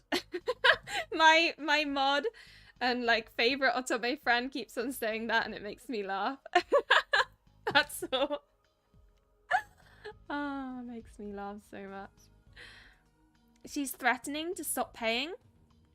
Mother hasn't decided. She might stop paying the college. She might cut you off completely. She might command you come back home. It will depend on her mood, obviously. Oh, nice. So there's even a walkthrough. That's very considerate.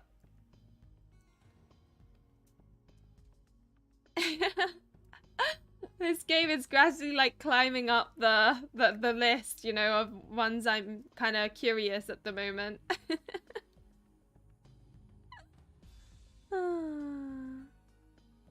I think if you don't have brothers, it doesn't irk you that much, maybe.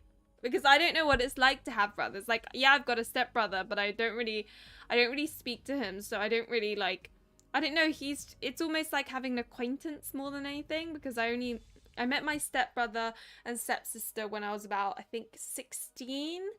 So, of course, I'm a bit closer to my stepsister, I would say, because I talk to her more and she's more interactive, whereas my stepbrother's very much like, I don't know, I don't really get along with him as much, I guess. It's not that he's a bad guy or anything, it's just, I don't know, I guess he doesn't really visit my stepfather as much, or like, I guess there hasn't been opportunities to meet up, or, you know.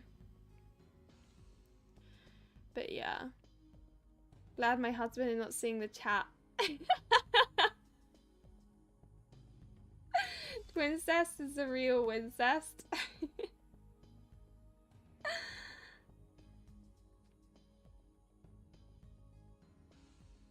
right? Like, I don't really see them as, because I don't have a brother or any siblings for that matter. I don't really get it. To me, it's like, oh, he's cute and it's wrong, it's taboo, but I don't have any like any sort of experiences to be able to like kind of go if you know what I mean. It's just literally like a free ticket to a taboo relationship that doesn't ick me out. Although, to be honest, the reason why I like incest roots isn't so much like the love interest or the romance, but usually it's like the scandal that comes with it. It's like so wrong, and there's just something about it that I find funny. A bit like when someone comes to you with like a juicy bit of gossip and you're like, oh, you know?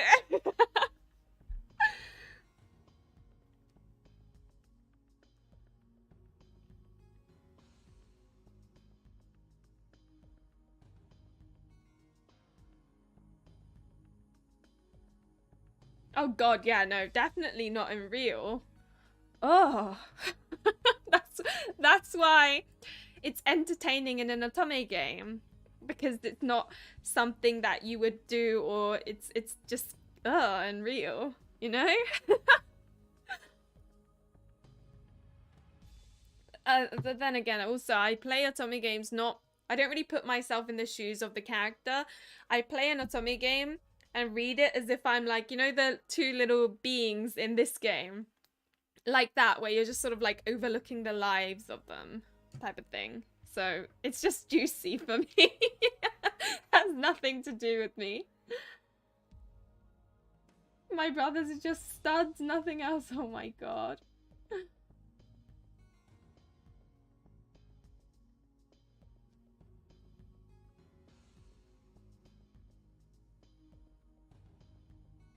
For some reason, like mom and dad, I'm like, that's disgusting. I guess it's because I've got a mom and dad.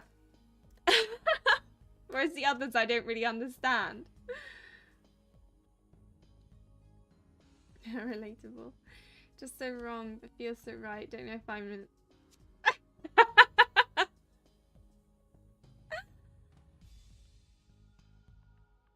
Lily's Cupid that enjoys it.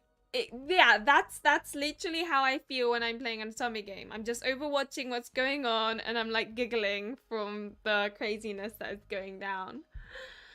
It's more fun that way. I don't know, for me anyway. Huh, sister. I don't want to be a doctor, Brandon. I know, sis, but you really don't know what's best for you. Try to see the glass half full, There are lots of options in the field: family medicine, surgeon, research and development, delivering babies, etc. I don't... Where is business going to get you, sis? Corporate monkey, sales, charts and spreadsheets? We both know that won't make you happy. Or you could just stick with serving bad coffee to bitter assholes forever, I guess. I hate you. I heard Brandon sigh heavily on the other end of the phone. He always had a talent for rubbing reality into my face until suicide looked like an appealing option. Sis, you'll never understand how much that hurts. I'm looking out for you. I want to help. I think a good idea is to imagine the brother is not a real, like, blood or stepbrother, but just, like, a guy who you just call a brother, so to say. An oppa. Huh. I'm on the bandwagon of as long as there's no blood relation, it's okay. So step siblings and whatnot roots are fine to me. You're also watching over. I'm not self-insert, so I watch from... Yeah, that's what I do, Hatta. Almost like you're kind of just there, but you're not like you're not actually there present. You're just like a fly on the wall. Oh no! I hope you enjoy it. I think it looks really promising. Oh, Lenny, and that's when you walk out the room if you can. Bullshit, telling me to fall in line isn't helping. Has doing the opposite ever made things better for you?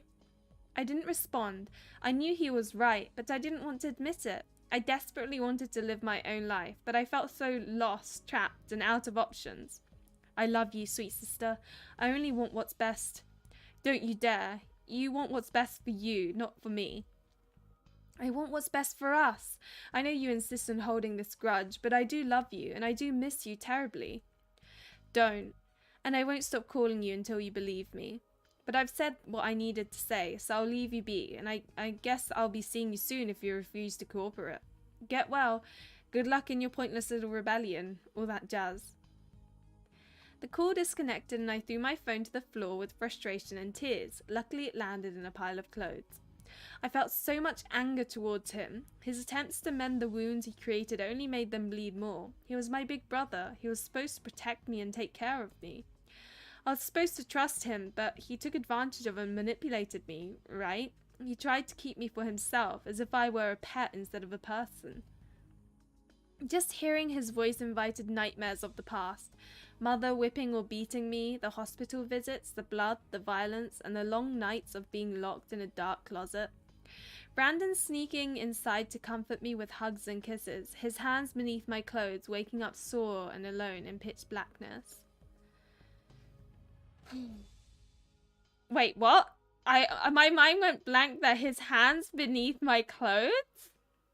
Brandon? Her brother? When I read that, it was in like such auto mode that I didn't register any of it. Jesus. Just hearing his voice invited nightmares of the past. Mother whipping or beating me. The hospital visits, the blood, the violence, and the long nights of being locked in a dark closet. Oh, Jesus. Brandon sneaking inside to comfort me with hugs and kisses, his hands beneath my clothes, waking up sore and alone in pitch. Oh, God. Oh, God. Oh, my God. I don't even know. Questions. I'm like, what did I just read? There's a Korean word oppan. I mean for people who don't want to see incest in games. Yeah. Since when I was little, I wanted a big brother real bad, and I met several guys online while playing MMORPGs and pronounced them my brothers, and they like weren't against it. Oh, that's so cute, Kanati.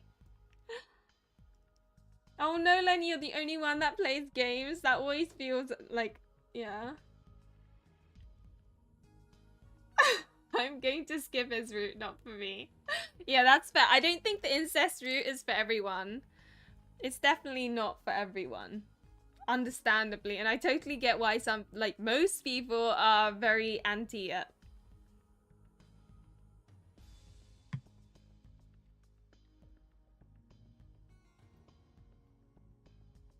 Oh, that's so exciting, Rose Lava.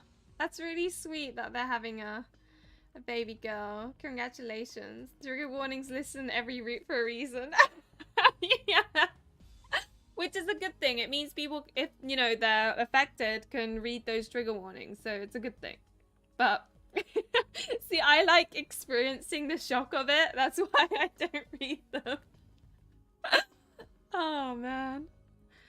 Worst of all, I knew he was being honest, and I knew he was right about everything. I buried myself beneath my covers and cried myself to sleep. That's really considerate of you, Awa, because, you know, I know a lot of people feel like they have to, you know, complete routes for those achievements or to get, like, perfect completion. Right, Fancy? I'm, like, here for it.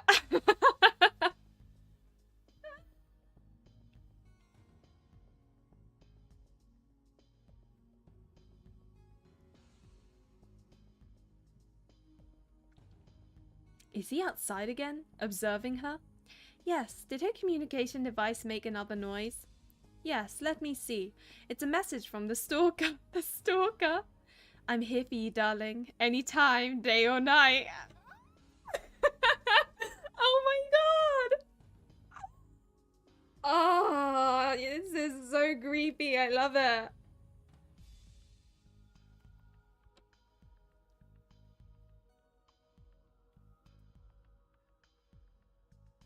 This poor girl has many puppet masters. The next morning, I sat in the living room nursing a hot cup of bad coffee. Quinn had been out all night and was still asleep. I had a long night tossing and turning, my mind focused on my family drama. I continued to debate changing my major back. I didn't see many reasons why I shouldn't. This girl needs like a bestie, like a girlfriend that she can go out with.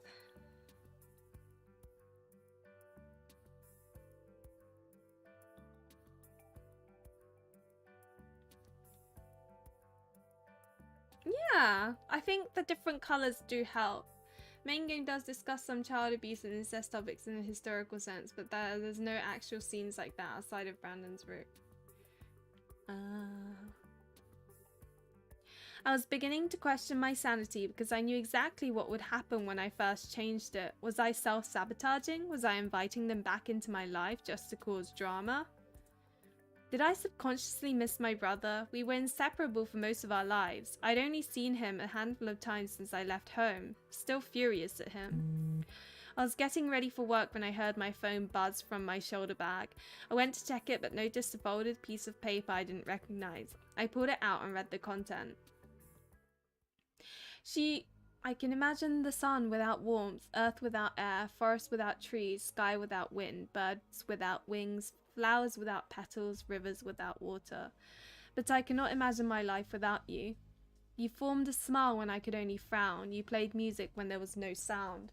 You created light where there was only dark. You awoke my soul with your bright spark. You inspired hope when there was only despair. You filled my empty lungs with air. You made me laugh when I felt only pain. You dispersed the clouds that produced only rain. You fostered love to a heart that was void. You brought life to a person destroyed. So I wrote your name in my heart. Now we will never be apart. Because without you, there is nothing. Is this poetry? For the sake of poetry, I hope not. My phone buzzed again, pulling me out of my shock. I saw Sebastian's name on my screen. He sent another text. Want some company on the way to work? I have blueberry muffins. I glanced at the paper in my other hand. It must be from Sebastian. When did he put this in my bag? Yeah, he's a stalker, isn't he? Oh, Jesus. Oh my god.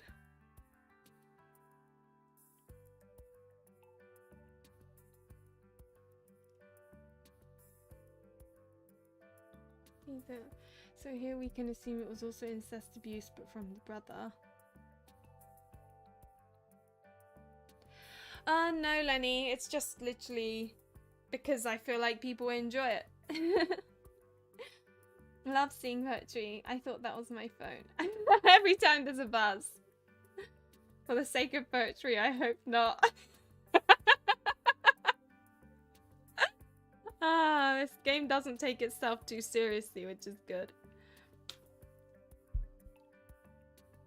But no, just yeah, I'm loving the Reddit level disturbing parts that could be a thing in the brother route. I glanced at the sorry, I have to leave now, I'll be late. I'm already out, but I'll catch you on the way. Yeah, I bet you will. You're probably outside a window, like, perving on her. My stomach knotted at the idea of seeing him as my eyes read over the paper again. I didn't know what this was. I had no words and no thoughts beyond stunned silence. Was this creepy or romantic? I couldn't make up my mind, but I felt uneasy. What would Quinn say about it? About everything? Yeah, she really needs to have a chat with Quinn because I feel like he's the closest thing she's got to, like, a girlfriend. My eyes looked at the text message again. My favorite, blueberry muffins? Did I tell him that was my favorite? Briefly, I considered waking Quinn, but I saw the time on my phone. I would be late as usual. I needed time to digest this and everything else that happened over the last couple of days. Lenny. After chugging down more cold medicine to suppress my lingering cough, I grabbed my bag minus the cash and headed out the door. After I shut the door behind me and locked it, I heard a familiar voice call out. Caught ya, Buttercup. Of course you did. You were always outside. Thank you, Lenny. I jumped and spun to see Sebastian standing a few feet away, a small bag in one hand and his phone in the other. He smiled and gestured with his phone. For the record, I did ask first. I didn't say yes. You didn't say no, and I see you got my letter. Why is he blushing? I hadn't realized I was still holding the paper, and I cursed internally. I was not ready to talk about this, but now I had no choice. Yes. I'm sorry. I regretted putting it in your bag immediately.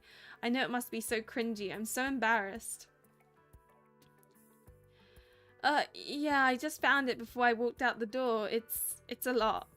I'm okay if we both pretend it never existed in the first place. I mean, that's not possible, is it? Let's face it. Okay. How about a muffin? I'm not seeing the problem here. I sat on a cheap stool in the kitchen. Oh god, what have I done? I keep on doing that. I sat on a cheap stool in the kitchen while Quinn cooked some basic spaghetti with store-bought canned sauce. I cradled my head in my hand, barely able to sit upright with exhaustion.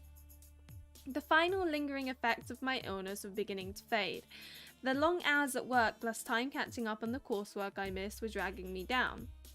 I'm not saying there's a specific problem, but isn't it all weird? You're one to judge for weird, hun. He put her lid over the pot and leaned against the countertop across from me. When we started, I held nothing back. I told him everything, but he just looked at me like I was mad. So, let's just make a list and go through each line item. Pro, he's rich. I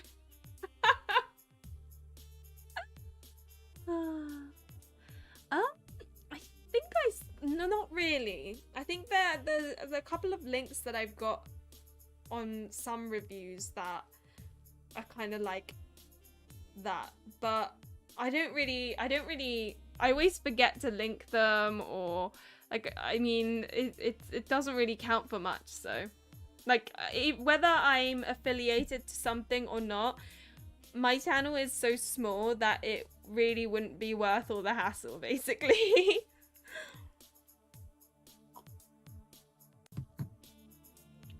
Looking a lot less obnoxious right about now. Definitely a stalker. I missed the blue hair.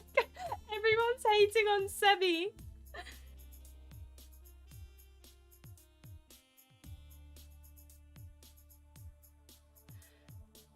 So let's just make a list and go through the pro. He's rich. I don't know or care about rich. It sounds like he's got a great job that pays well. He gave you a literal wad of cash. Con, he uses a lot of cute pet names. There are so many, I've lost count. Isn't it weird? He called me goddess. Doesn't every woman want to be a goddess to her man? He's literally telling you he worships you, hun. I don't know if that's a good thing. I think it's adorable, but sure, we'll keep it as a con. Now, a pro. He's obviously madly in love with you. Is that really a pro? We barely know each other. Yes, girl, it's a pro. Con, he's what? Emotional? I don't get that one either. Like maybe sort of bipolar? No, I don't know. Not that extreme. His emotions seem to shift on a dime, but he really seems to wear his heart on his sleeve, I guess. Did he scare you at some point? Or snap or something? Not really. He raised his voice for a second when I said I wanted to leave his apartment. That's the worst of it. It startled me, but didn't scare me. Crap, trying to explain this out loud is making me feel crazy now. That sounds like a pro too. He's in touch with his emotions, so he won't hide them from you. Sounds like a sensitive guy. Seems like stuff you'd like. Maybe I'm overreacting. You've been really ill and super stressed out, hun. It's understandable. So, behind on 2 cons now. Con, he's pushy. Walking you home, trying to get you to stay at his place, showing up here first thing in the morning. That's definitely a problem. He's rich as a solid pro, can't lie. Though it's also a con because it's hard to escape a person who can afford an army. Yeah, and there's always the, oh, but I spent so much money on you and you can't even do this. Like, they can use it to their advantage if they're a bad person. My husband is a digital marketer. I should hook you up with his friend. No, it's okay, Lenny. I mean, I'm not looking for clout or anything like that. I think I used to care a bit more like a year ago, but now I've just kind of, I don't know, I'm like, whatever.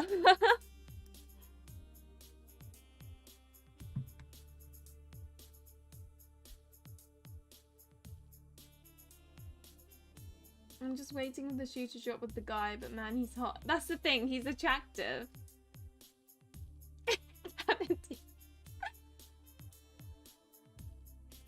All signs of love bombing you're missing, Quinn. Savage Stuckins is most custom. I hadn't thought about it, but... Oh, why does Quinn not see it? Yeah, I know you would hate that. What else? Oh god, what am I doing? I keep on doing that.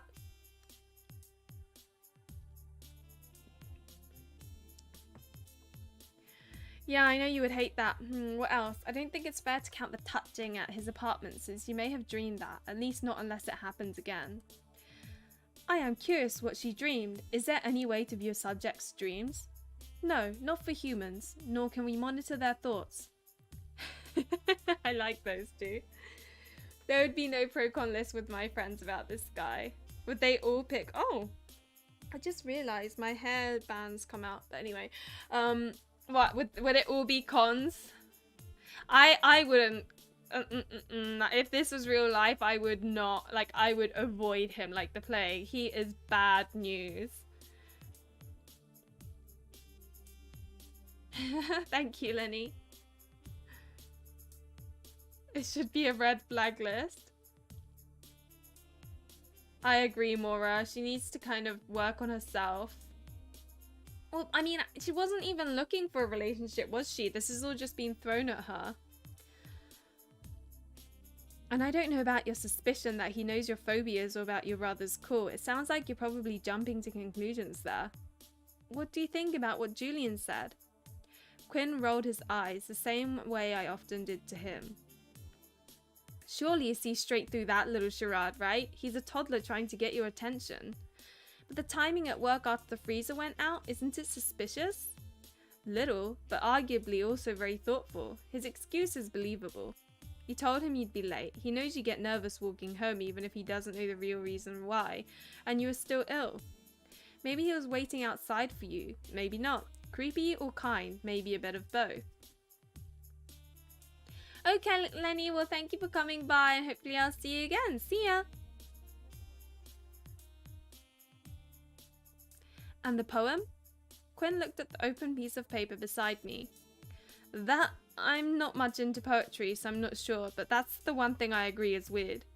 I totally believe in love at first sight, but this poem reads like he's about to propose to you and already has matching graves picked out.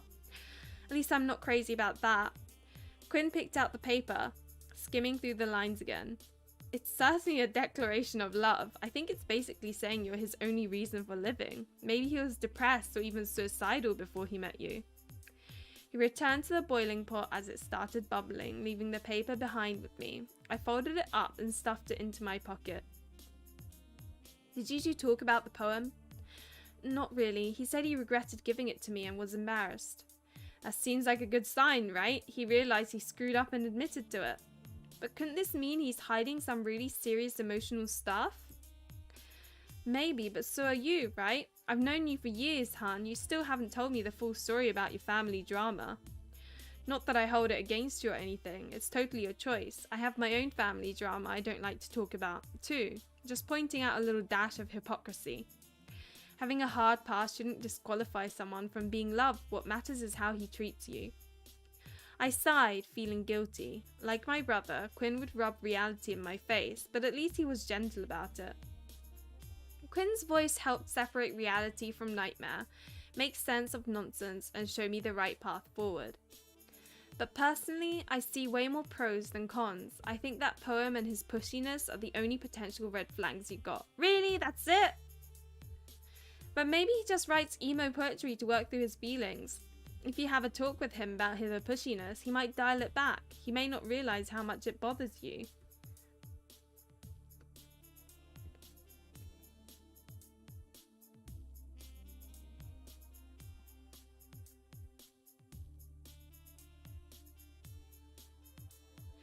Oh, he was a husband and caused that much like injuries and stuff? Oh god. It's so scary, some of the things that people can do to their partners. Like, your partner's supposed to be the most important person in your life, you know? You think he's playing an act with you, Monica? Yeah. Why are you so pro-Sebastian? He turned to me, ignoring the pot, and raised a brow. Damn, girl, if you're hard passing on that hunk, I'll take him off your hands. Ugh, come on, I'm serious. Monica, I'm serious too. Take a step back, take your anxiety out of the equation, and look at your situation with clear eyes. I think you're looking for a way to ruin a great thing that fell in your lap. You don't think you deserve something positive in your life.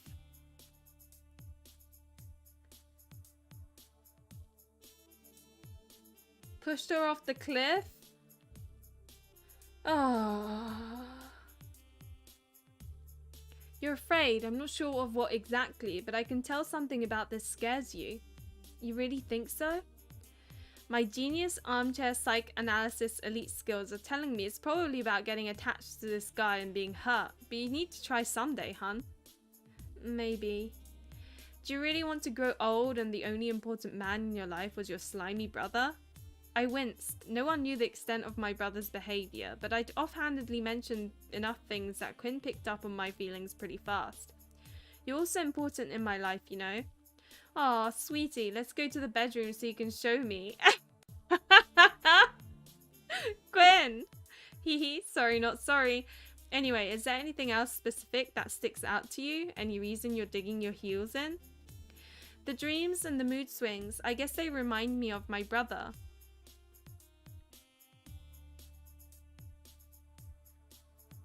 Rotten Mango. Is that the name of the channel? Was severely love bombing her, but after marriage showed his true colours. It's so classic, right? When you start dating and then the love bombing happens and then you, like, when you realise it's too late type of thing.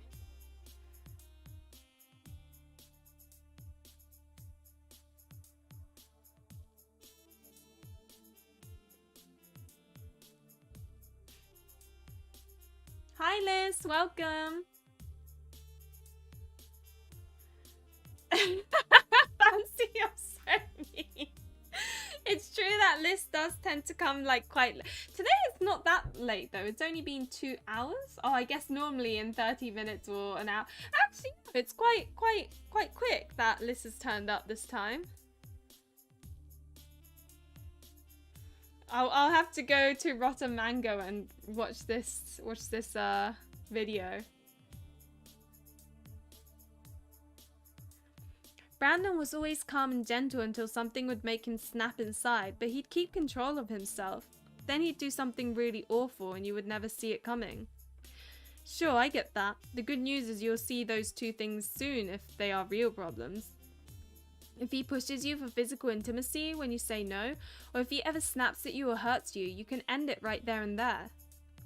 Just walk right out, and you know you can call me or Julian anytime, right? Julian is an ass, but he's not a bad person. He'll help you. I nodded. Logically, Quinn's words made sense, but my gut still made me hesitate. I didn't know which to trust. My track record suggested it shouldn't be myself. My phone buzzed. I knew it was Sebastian before I turned the screen on.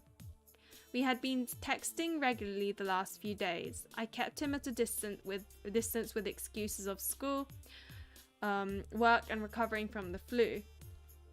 To his credit, he'd given me the requested space to deal with those things, but I wouldn't be able to keep him at bay forever. Are you still interested in the date night we talked about? You never told me your schedule. Oh, so I can't pick this. Interesting. And the person doing Rotten Mango also have other channel where she talks about some celebrity drama. Oh my gosh! I need to check this out. I love drama and gossip. Quinn was right. I was letting my past trauma dictate my life. If I ever wanted to move on, I needed to take control. Hey, mind meeting me after work? I'd like to talk. I'll be there. An hour before closing, Sebastian showed up with a sheepish smile. He ordered a coffee and a blueberry muffin to share with me as he waited. Oh, the choices are disabled in demo. Right, okay. I was too excited to see you. I couldn't concentrate on anything. I can leave if I'm a bother. If we were busy, I'd ask you to go, but it's been slow all day. We're already prepping for close. Sebastian offered me the last piece of the muffin, staring thoughtfully at his coffee cup and biting his lower lip just slightly. Quinn was right again. It was actually nice to be able to read someone so easily. It was a nice experience for me. There were rare times I couldn't. Times his face seemingly turned to blank stone, but everything else was so obvious. What is it? Huh? I'm guessing you're either worried about something or you want to ask something. Reading my mind? I'm working on it. He chuckled while fiddling nervously with his cup. I'm not sure if that would be wonderful or terrifying, but yeah, I got the feeling you were trying to push me away. I winced from the pang of guilt in my chest and sighed.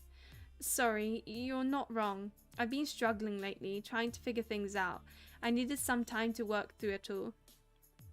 Did you? Not really, but I finally got to have a long chat with my roommate. He's good at talking me out of my head and putting things in perspective. The truth is, I've been overwhelmed and burnt out for a really long time, and now it's about to get worse because my family is getting involved. I don't know what to do or what I want, and adding a relationship on top felt like way too much to handle. Your family? He just like pops out. I don't know, it just makes me laugh.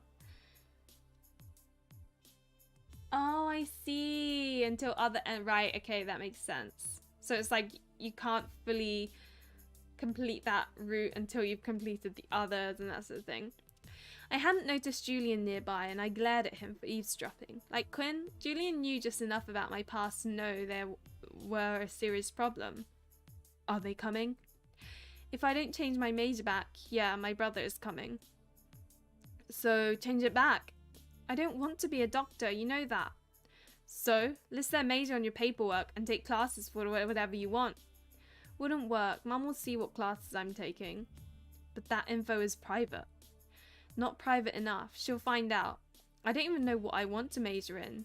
So it was stupid to change it in the first place, but I feel like if I change it back, I'm surrendering.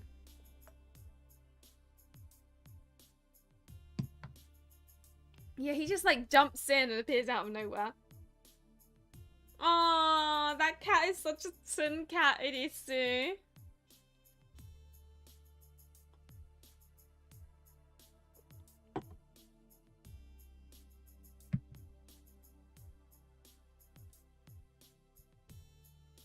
What do you want, love?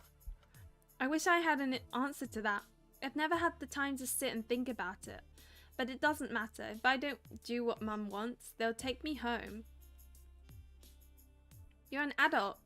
They can't force you to go home. You're scared of them, aren't you? I looked at Sebastian with surprise. He looked sympathetic and understanding, as if he knew that feeling personally. I couldn't bring myself to answer. Julian looked back and forth between us. If they will hurt you, we'll all protect you, Monica. You can stay with me if... Sebastian took my hand and squeezed it tightly as he interrupted. You'll stay with me as long as you want. Poor Julian. Oh dear. If you're too scared to stay in town, I have a house in the country. They'd never be able to find it. He owns a house? She would eventually. Only if someone tells them. They don't know who I am. I can also make a few phone calls so my name isn't on the house paperwork. I promise, I can and will protect you. Wait, you can do what? The paperwork? That's easy. I have connections. I'll do anything to keep you safe, Dove. Dove. I don't know why I find that pet name so weird.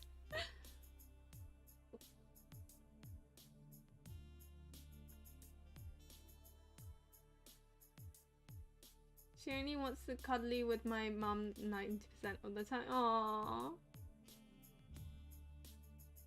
Mine has been ignoring me so hard. He's not even asking for food. Oh, Hika.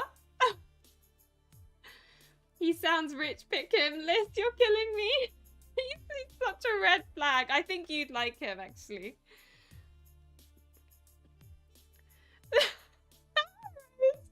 Are you the type of person that when you're watching like a horror movie, you're like, no, don't do that. Don't do that. Oh, look, see, you did it and that happened.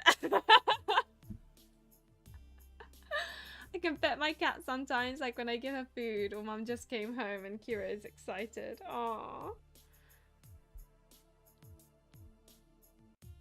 Julian looked suspiciously at Sebastian while Sebastian looked at me hopefully. I felt pressured to make a decision, but I crumbled beneath the weight of their expectations. I need to think about it. Of course, I doubt you can make any decision while you're stressed and tired. Angel, did you think about my other offer?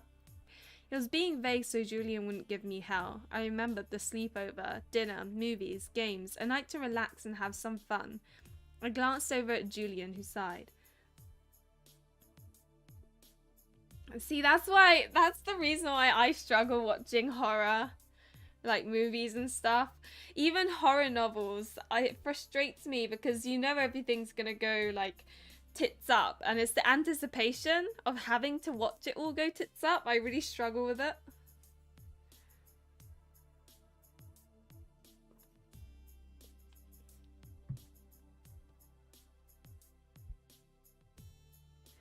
That's what I do during horror movies too. You as well. It's because everything they do tends to be like really dopey, where you're like, why would you do that? And even when you put yourself in their shoes, it's still a silly choice. But I mean, it's a horror movie, right? They do silly things.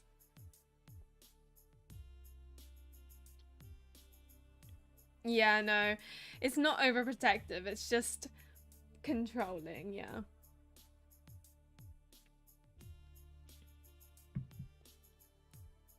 You can leave if you promise to get some actual rest for once. We're basically finished, so I'll cover the rest of your shift and close. Thanks, Julian. Yeah, and Sebastian? Sebastian raised a brow as he stood, eyeing Julian. Thanks for looking out for her. I don't trust you, but you've been good to her so far, so I'll give you some leeway. My jaw must have dislocated as it fell to the floor. I was absolutely flabbergasted. Sebastian nodded at him casually, as if this was perfectly normal. Appreciate it. But if you hurt her, I will kill you. It's so extreme. Julian! Sebastian gently held my shoulder as I tried to walk towards Julian. He just smiled, but there was some sadness behind the expression too. Believe me, if I hurt her, I'll do it myself. Good. The two of them exchanged some look I could not decipher. They had some kind of male bond understanding thing going on. I decided it was best to leave it alone and be grateful they were building some kind of non-violent relationship. I collected my things and Sebastian and I left the cafe. Is this a yes on date night? I paused and turned to him, taking a slow breath to calm my nerves. There was one key concern haunting me, and somehow I mustered up the nerve to blurt it out. I'm not ready for sex. Middle of the street. Out of the blue. His look of shock and blushing red face would have been funny if it wasn't so confusing. He started talking rapidly, stumbling over his own words. No wonder you were so hesitant. I'm an idiot. You stayed over when you were sick for so long. It just felt normal for you to come over, but of course it's not normal for you. I thought that's why... No, I don't want... I mean, I do, but... Oh, gosh. He floundered, starting and stopping multiple times before taking a breath and holding my hand. He looked at me, determined, calm. I don't expect sex, but to be clear, I am attracted to you very much, so much. I want to touch you, hold you, kiss you, and more. Everything. I want all of you. But I only want that if you want it too. I asked before I kissed you, and I promised I would always do that, and I'll accept my answer you give me. Was this the same guy I thought might have... Was this the same guy that I thought might have anger issues? The same guy I dreamed was a demon? The same man I worried might be trying to buy my love or push me too fast? I smiled at him, adoring his gentleness. He stepped forward and ran his fingertips through my hair. Yeah, there, I've convinced you by playing it.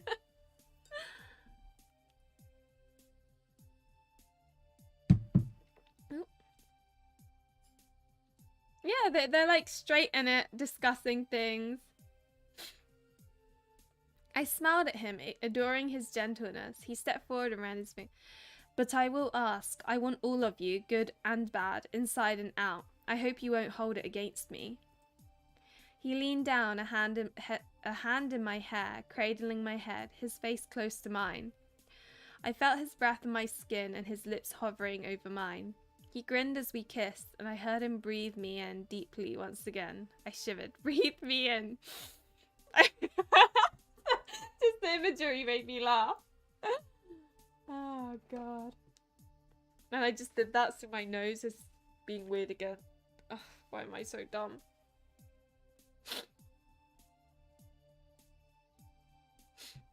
Demo is one full route, so one ending in Sebastian's route. Oh, I see.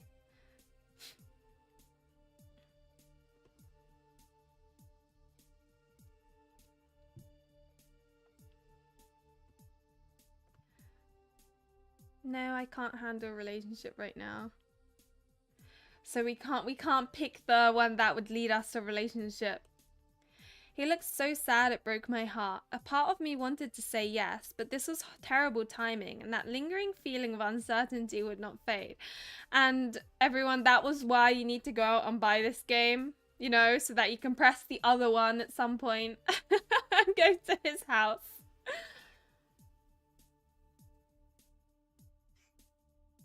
Welcome back, Vince. Some stalking behavior, some mention of incest. It's been a ride. I think this full path to the demo ending gives a healthy sample of the mess you're getting yourself into.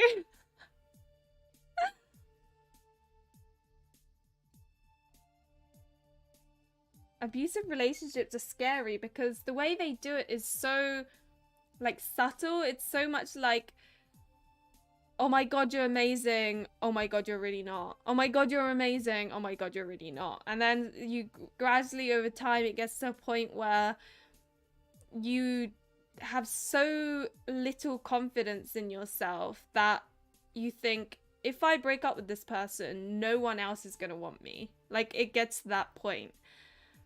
And I think, you know, that's one of the reasons why it's so hard to get out of an abusive relationship. 10 endings. Are those, like, how many of those 10 endings are, like, fully, like, in-depth endings? And how many of them are like, oh my god, she died, if you know what I mean?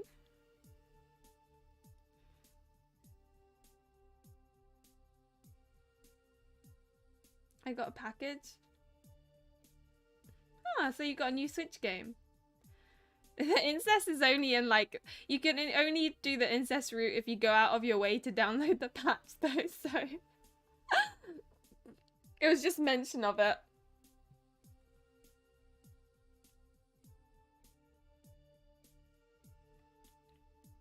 "41 hours of content," so that's like your typical automate game then. Vince, you're so interested. Sorry, what?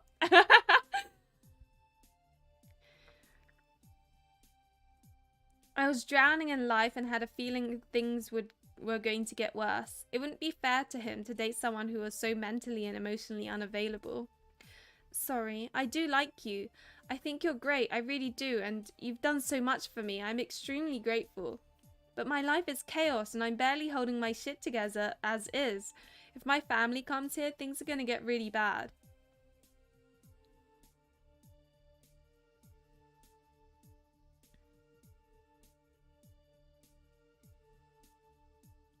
Exactly, and the whole I'm sorry after every time they do something really horrible. I won't do it again. Like, oh my god.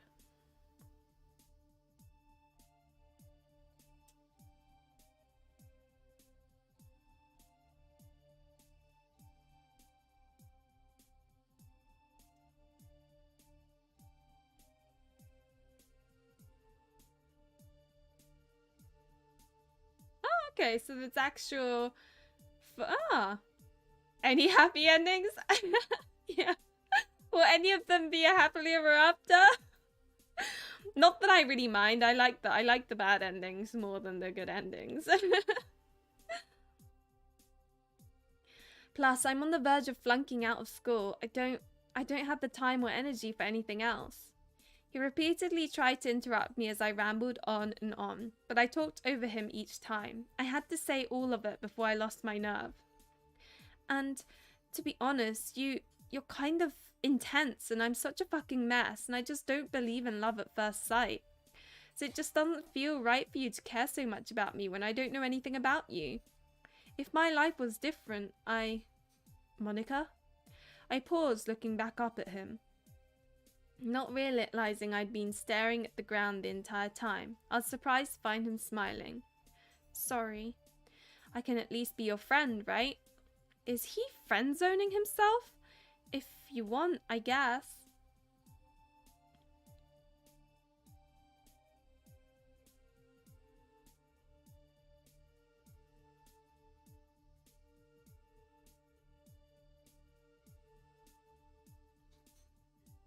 You made it in 3 days and it had 6 endings and people were still saying game is too... Oh dear.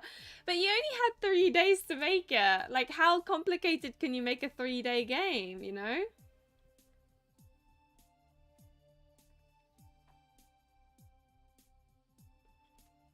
So there are some happily ever afters, but it's mostly bad endings.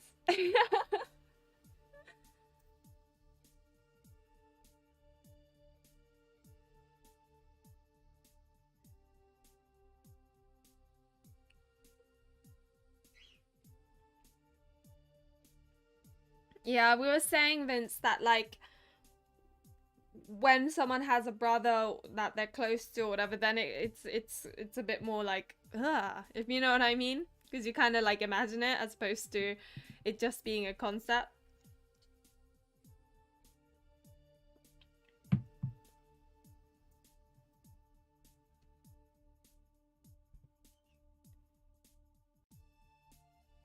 Hear me out, doll. How about a simple get-together at your place with Quinn and Julian too? Junk food, bad horror movies, drinks and card games? As your friend, I'm telling you that you need to have a little fun for once. I don't know, he just wore me down and he told me the same thing you always say, that I need to have fun. And I felt bad after ending things with him like that. I'm impressed. I've been trying to talk you into this forever. When is it? Tomorrow, assuming Julian agrees. Sebastian said he'd bring everything. And you really dumped this angel of a man? Can I have him? This human speaks so highly of him, yet knows so little about him. Yes, I also find it strange. That's my robot voice, by the way.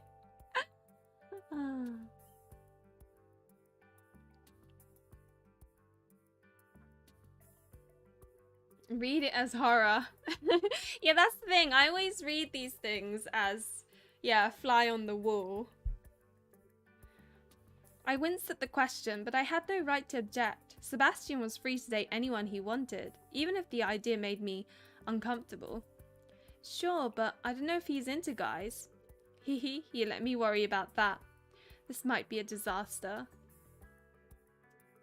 I spent a late night catching up on coursework so I could enjoy the next evening guilt-free. Work was busy, so the afternoon passed quickly. Julian and I walked back together to my apartment. When we arrived, I was surprised to see Sebastian was already here with Quinn. The two of them were in the kitchen together, Sebastian at the stove and Quinn sticking to him like glue. Is he really, like, going for him?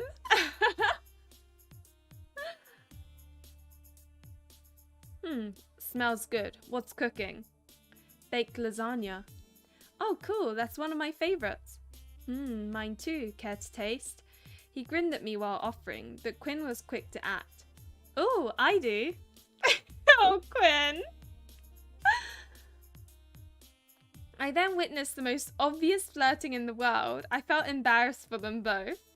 Quinn locked eyes with Sebastian and took the small spoon deep in his mouth, far deeper than appropriate, smudging sauce all around his lips. Oh my gosh. Then he slowly pulled back, leaving his tongue out to lick the metal end of the spoon, then his lips. I heard Julian groan quietly beside me. I did not need to see that. Oh, why don't you like lasagna, Mora? Oh god, that's so... Oh wow. Sebastian's face went blank for a few long, awkward seconds. I was expecting him to disengage somehow, but when he smirked, I realized the opposite was happening. Sebastian quickly grabbed Quinn's chin, leaned down, and roughly looked at... Oh my gosh! I did not expect this. roughly licked away the remaining sauce from his mouth. Monica, weren't you and him? I turned him down yesterday. Oh, I guess he rebounded quick. Quinn's gonna have him in bed by dawn.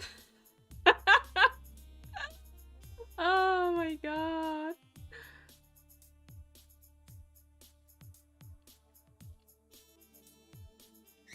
I was thinking that, Irisu. Like, is there a 3P ending in this? Oh, you're going, Vince? Well, thank you for coming by. Hopefully you enjoy Singapore. Was it Singapore? Yeah, that's fair. But yeah, I think you can go with, there is a full route for Quinn, I think.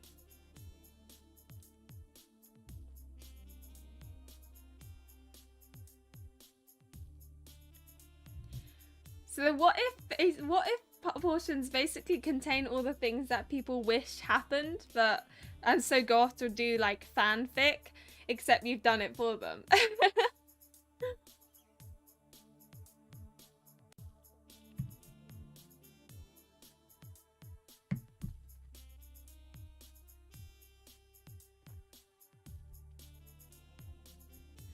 I couldn't turn my eyes away. I'd always thought Quinn would be the dominant one in any relationship given his personality. But as Sebastian's hand slid down to hold his neck suggestively, I watched Quinn quiver, hands on the countertop to keep himself upright. When Sebastian glanced at me, I quickly turned away. I think we both need a drink. I agree, Julian. I think this is one of those we need as much alcohol as possible so we can just ignore the two lovebirds.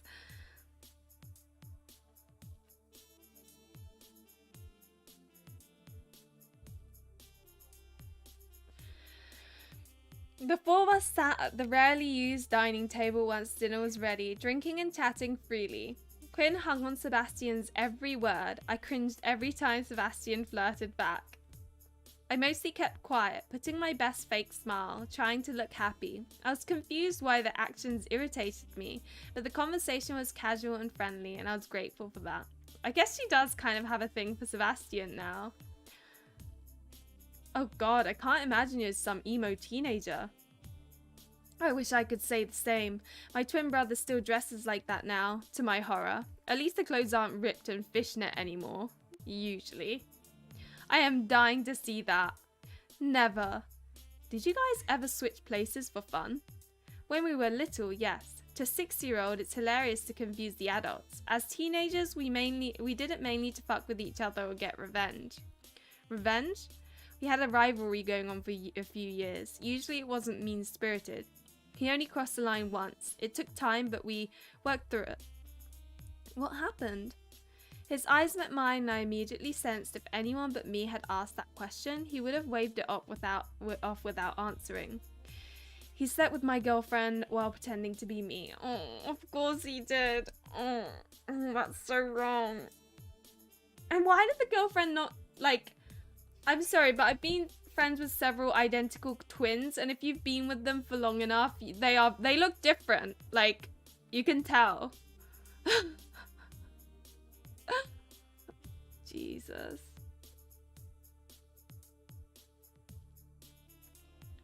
You are, Rose Lover. Huge fan of the three of them getting together. It's like more refreshing, isn't it? A fishnet's face.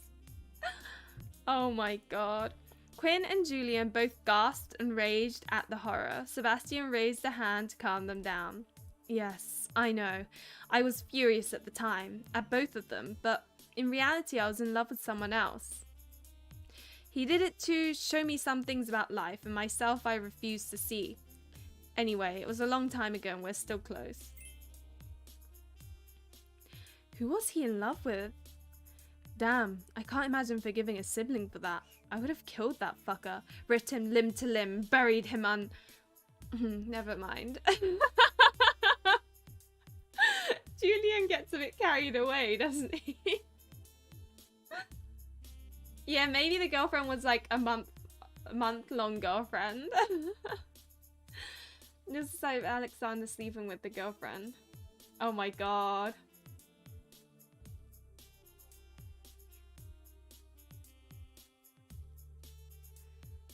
heard of that happening in real. Oh, it's so messed up.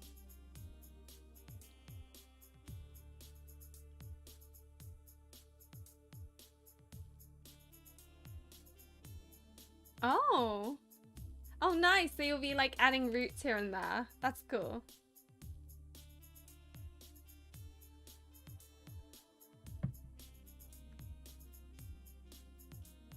Well, I didn't say we got past it without some violence. It also might be different with a twin than a fraternal sibling. Kind of. With my sister, we're triplets, like I mentioned. She and I have a completely different relationship. There's something much more intimate and binding about my relationship with my brother. Normally, I love bad horror movies, but my eyes couldn't rip away from the new bonding couple. Why am I having so much fun that this new couple? Sebastian sat at the center of the couch while Quinn rested his legs across Sebastian's lap, snuggled up tightly beside him. Sebastian held him close, constantly touching him. Stroking his hair, caressing his face, running his hands over Quinn's legs, fingers, beneath his shirt, peppering quick kisses on his face and neck, whispering in his ear. I reckon Sebi's doing this to make the main character jealous. It just seems a bit like extreme and sudden, you know?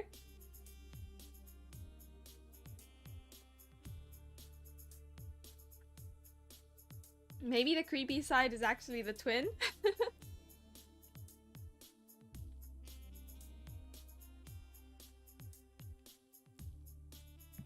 Wait, so his twin married his ex-girlfriend. Am I the asshole? Oh, and he was asking if he was the asshole about getting mad about it. Damn. Julian and I lounged among a pile of pillows and blankets on the floor. At first, we sat respectfully apart, but the longer I watched them, the lonelier I felt, and the closer I ended up to Julian. I have to stop acting like this. This is turning into a bit of a, like, swingers party, is it not? Oh, God. I grew more frustrated and annoyed the longer the night went on, but I knew I had no right to be. I had to stop obsessing. Why am I even looking at them instead of the movie? I decided to lay down and rest my head. See, his face got angry. Yeah, Sabi's definitely trying to make the main character jealous. I decided to lay down and rest my head in Julian's lap. I could feel him tense briefly, surprised by the closeness. Then he started stroking my hair. In this position, I couldn't see them anymore. Ah, this is interesting.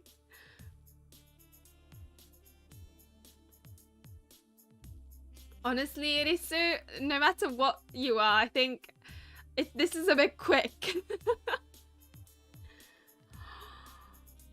He was invited to be the best man and... Oh no, he is not the asshole. I'm sorry, but what? Are you kidding me? Nah, he's not the asshole. No, screw that. That would be the beginning of my villain arc. And I know, right? Am I the asshole? Stories are so funny.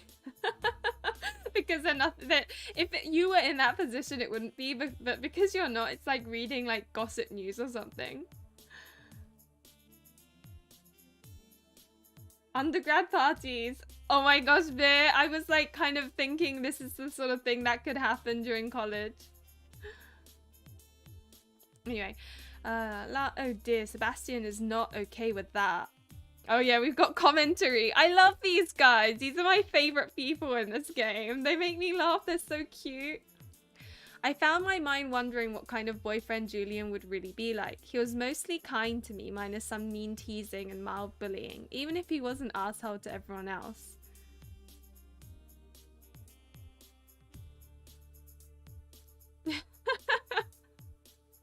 Is it so hard to imagine me as a villain, Fancy?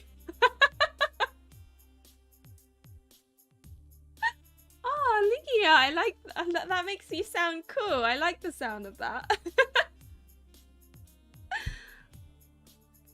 found my mind wandering, Idiot, why are you even thinking about this? You work with him. What I tell Sebastian wasn't a lie. I didn't have time for a partner. It wasn't fair to pull someone into my drama.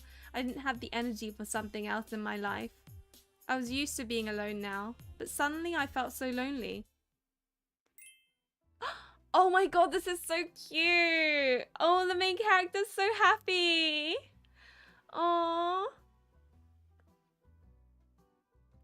Oh my god, I really like Quinn in this. He looks so cute there.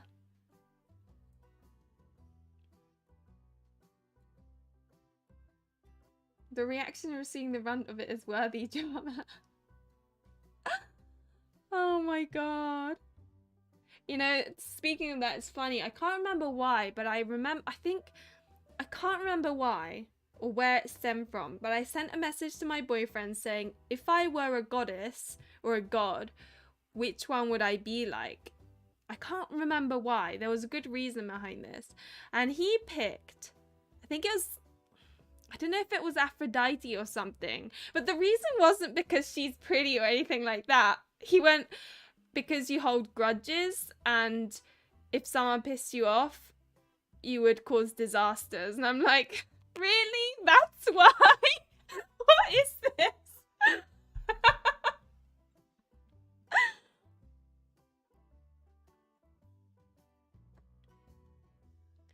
But no, I'm not playing strip poker in front of 3 horny men, thank you.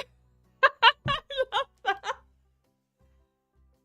Oh, it was the Discord question of the day, that's it. That's why I asked my boyfriend, because I was like, I don't actually know. That's it. I knew it was like something like that. I couldn't remember where it was from.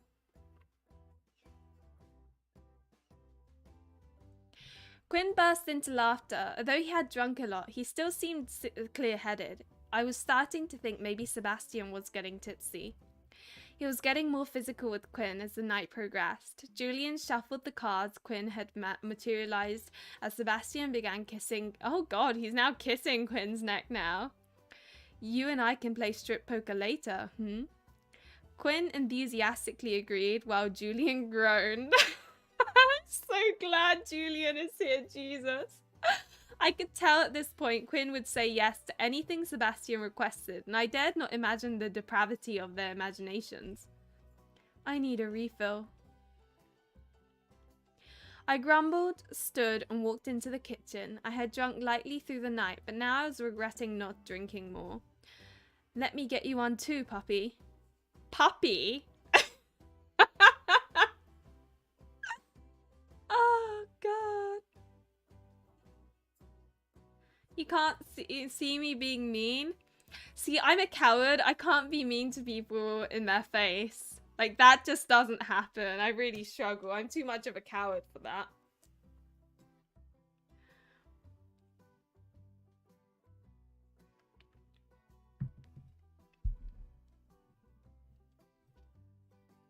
In all fairness, though, it does take a lot to piss me off, I would say. Like, truly.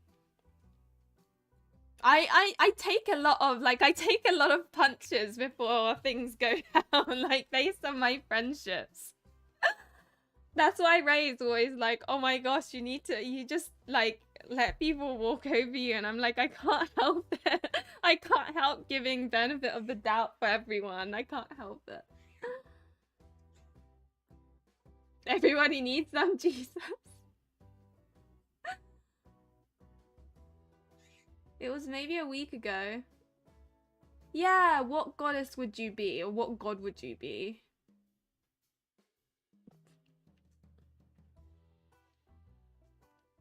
I could hear Quinn squeak as Julian groaned. Really? Puppy? You fine with being this man's bitch and he... Oh, Julian. It's true, Fancy. That's what the mods are for. There's a reason why, like, with my mods, there are certain, like, things I sort of... Yeah, like when Mio left and then I need to find someone, I think my options were... I asked Astro, I think, and Fancy, and then, like, at the same time, and Astro was like, she's too busy. And then you messaged back saying, yes, and I was like, oh, thank God, because I was really worried you'd say no.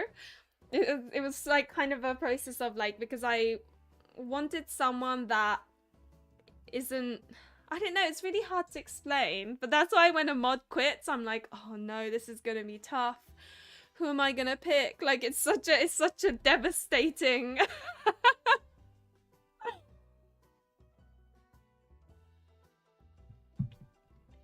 There was one specific character in manga that reminded him of me, but I didn't read that manga. Aww. Ray really is my big sister. She really is. It was a pilot who was very hot-headed and cool and crazy. I see. Oh, that's good. That's nice. God, Quinn, have some fucking self-respect. I heard them bickering but paid no attention. I stopped to splash my face with cold water, wondering how much longer this agonizing night would go on. Darling. I jumped and spun when I realized he was behind me. His body immediately trapped mine against the counter, hands on either side of my waist. Oh! Oh no, he noticed! I've noticed you watching me all night. Sorry. Are you jealous? What? Quinn's a distraction. A distraction from you, my princess. You're still the one I want, the one I love. May I kiss you again? In my stunned state, I failed to refuse him immediately. His lips captured mine. The warmth and gentleness confused me compared to his aggressive demeanor. It took far too long for me to react and push him away. He grinned mischievously. You're drunk. Have you seen me drunk tonight? Have you seen me drink tonight? I paused and scanned my memories to realize he was right. He'd held a drink with him the entire night, but I never actually saw him consume it or refill it. Are you flirting with him to make me jealous? I want to know what you're thinking when you see Quinn hanging all over me like that, kissing me, touching me, everywhere. Are you even into guys? That's cruel to lead him on. I admit it's not something I've done before, but he told me he prefers the bottom anyway, so I don't see why not. I'll try anything once. Oh my god. Hi Yamada, welcome. Just wow.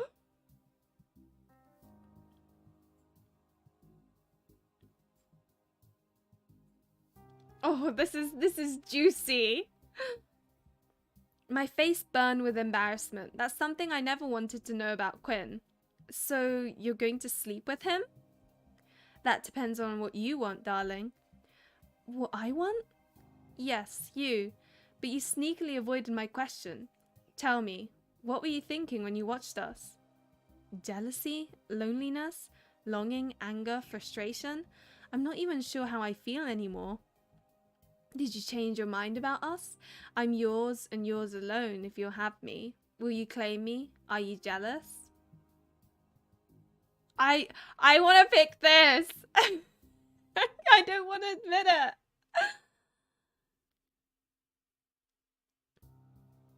I've been doing okay. I had a cold last week, which was a nightmare, so I couldn't stream. But this week I'm feeling much better. What about you, Yamado?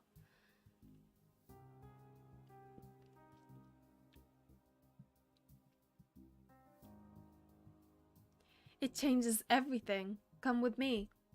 He grabbed my hand and pulled me to the front door, calling out to the others that we would return in a few minutes with no further explanation. I followed him quietly as we walked to the nearby park. We sat on a bench near one of the few working street lamps. I remember what you said, but there was one very important thing you didn't say.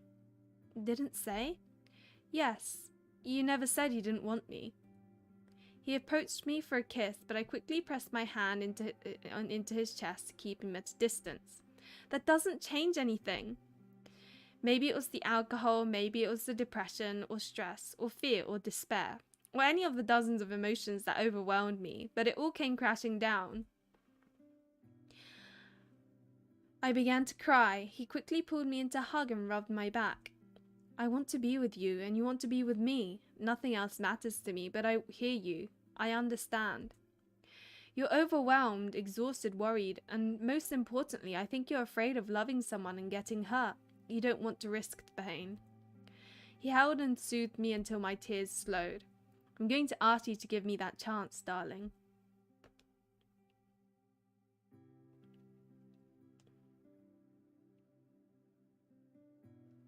Oh, you've been at your partner's place. How long were you there for?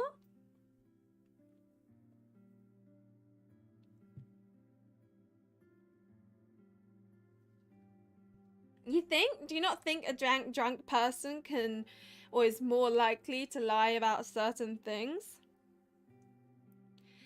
It's not fair to you. You don't understand just how big of a fucking mess I am, Sebastian.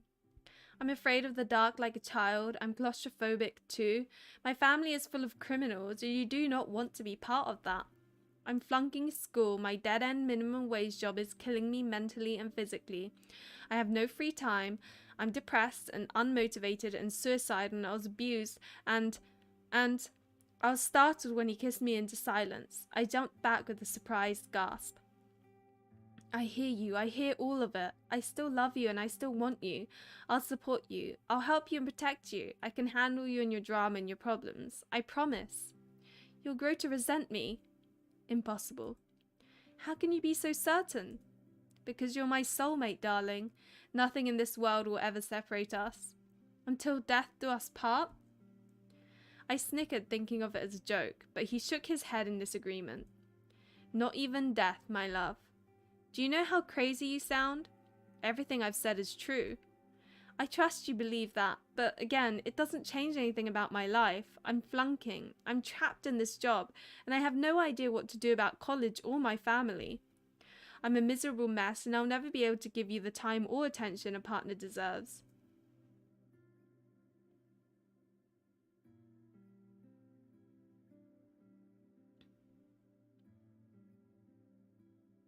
Oh, I see. Oh, so it's quite the long distance then. Oh, you must be really sad then. 3 days. Try and enjoy those 3 days as much as you can. I was thinking that. Okay, that makes sense that you're Jess. I was like, I've heard this from Jess in Discord, but I was like, oh, that's funny, a coincidence that the same thing's happening. Okay, that makes sense.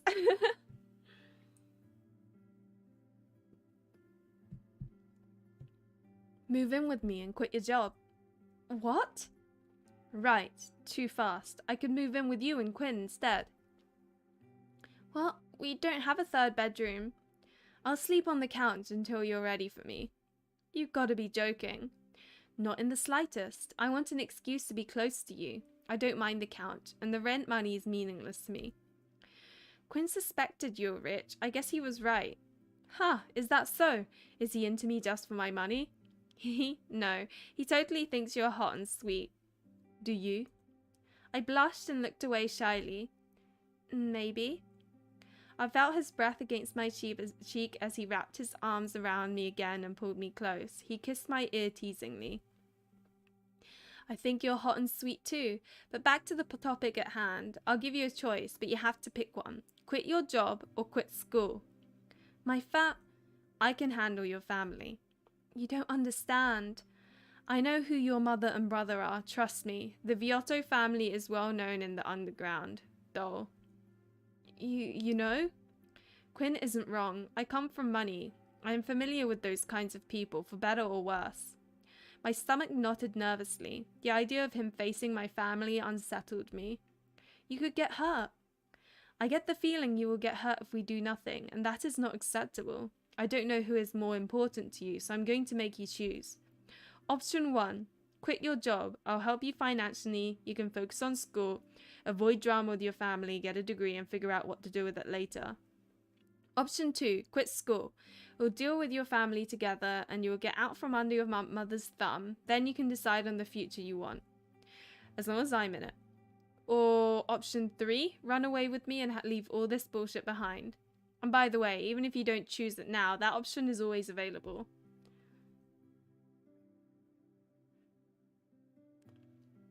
I confess, that's the one I want you to pick, so I can have you all to myself. Are you really serious about this? Dealing with my family is seriously dangerous. You could die. That's not a joke. I know, and I'm serious. I know who they are. Does that mean you're quitting school? Oh, I want to know more about her family. This is getting interesting.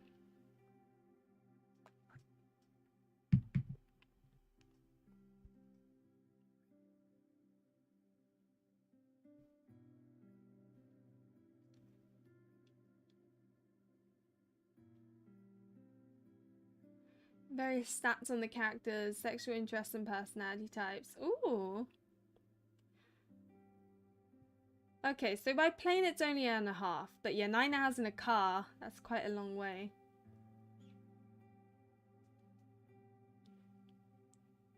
Everyone's like, what is going on? Liz, I told you he'd be your type.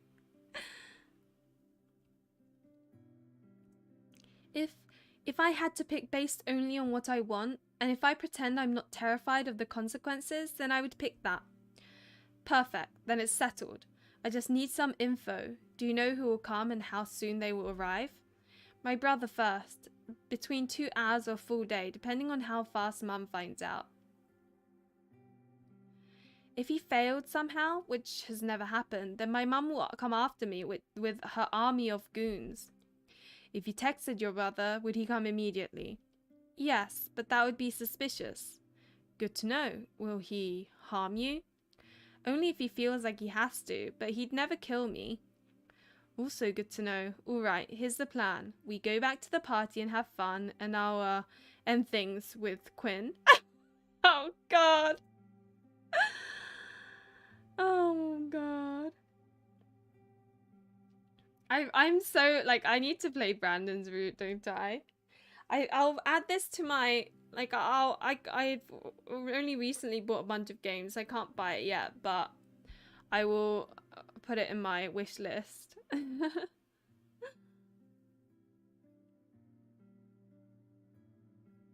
We saw the lines about her beating Monica. Come live in a cage in my basement.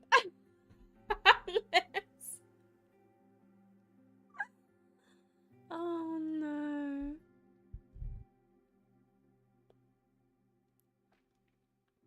Yeah, if there's a PC and consoles and the cage is big enough, then I'm totally okay with it.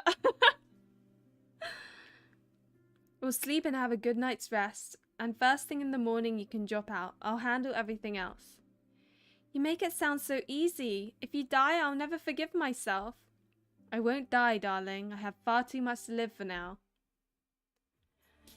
I'm willing to share. I groaned and buried my face in my hands, bright red and humiliated. Sebastian laughed. I don't think she's into that. Sorry. I might be able to wear her down, but what about you? Don't answer that.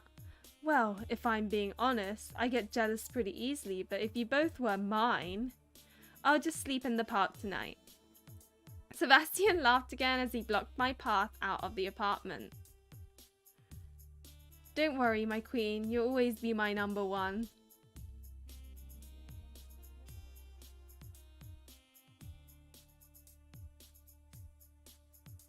I would like to gently decline cage life. You seriously want to date this pervert, Monica?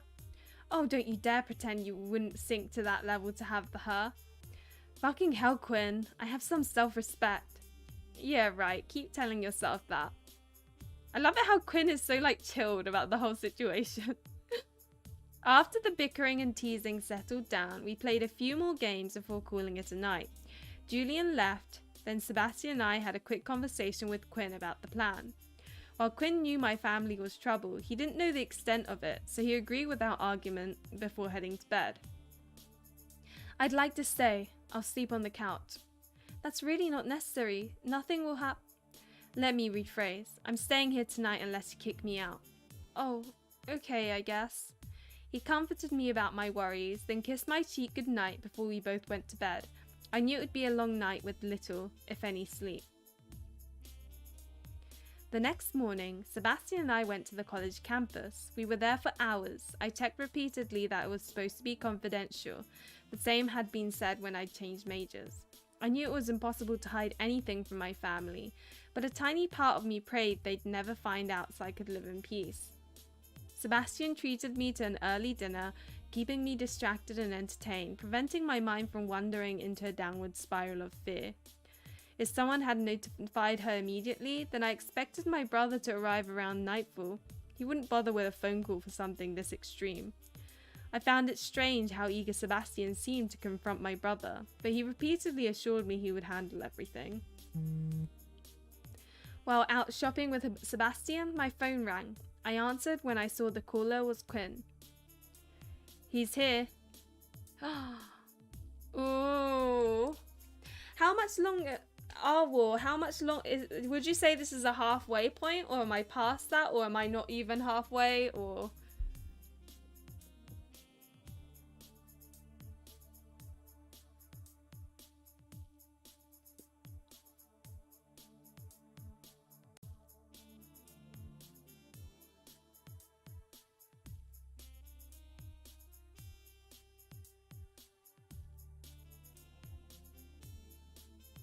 Quinn's just so like, he's like a jellyfish.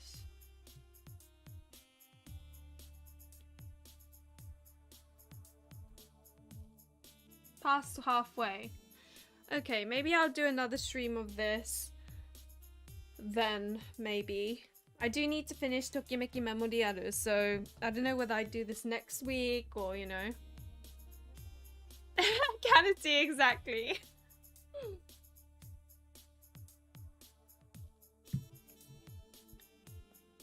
Okay, so let me save.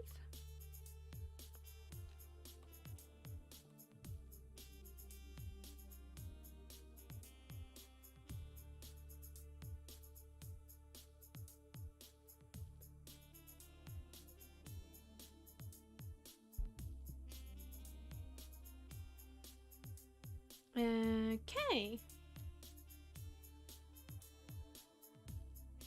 Cool. Well, that's that. That was really fun. I enjoyed that.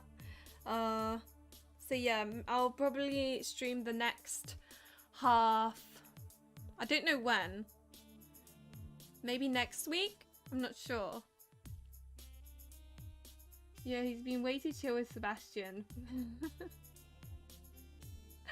Liz got lucky today. Oh, why'd you say that, Fancy? It's true, Liz is always so like late. I know it can't be helped because of like time difference and stuff. But I always feel really bad because I'm about to quit and then you appear, so I'm like, okay, I'll stream for another 20 minutes. But anyway, next stream will be on Twitch. It will be Yakuza 0, continuing on with the pretty girl game, as I call it, in Yakuza.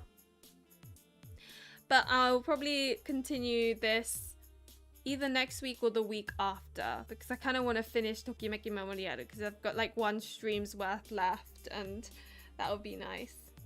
But yeah, I think everyone enjoyed this. It was fun. I certainly enjoyed it. But yeah, thank you guys for coming along. The link to the Steam store page is in the description below for those who are curious about the game. And hopefully I will see you, some of you at least, on Friday on Twitch. Yeah, Friday. And I will obviously put it on my Discord as well, so you'll get notified. But yeah, thank you, Awa. This was a really fun game. We're all happy that you developed it. And yeah, as always, guys, thank you very much for what do I normally say? It's been so long since I made a video. Thank you very much again, as always. Thank you for, what do I say? Oh my god, how have I forgotten my usual lines? As is always the case, thank you very much for watching. Remember to like and subscribe if you enjoy the content, and hopefully I will see you in another one of my streams or videos. There we go. Bye.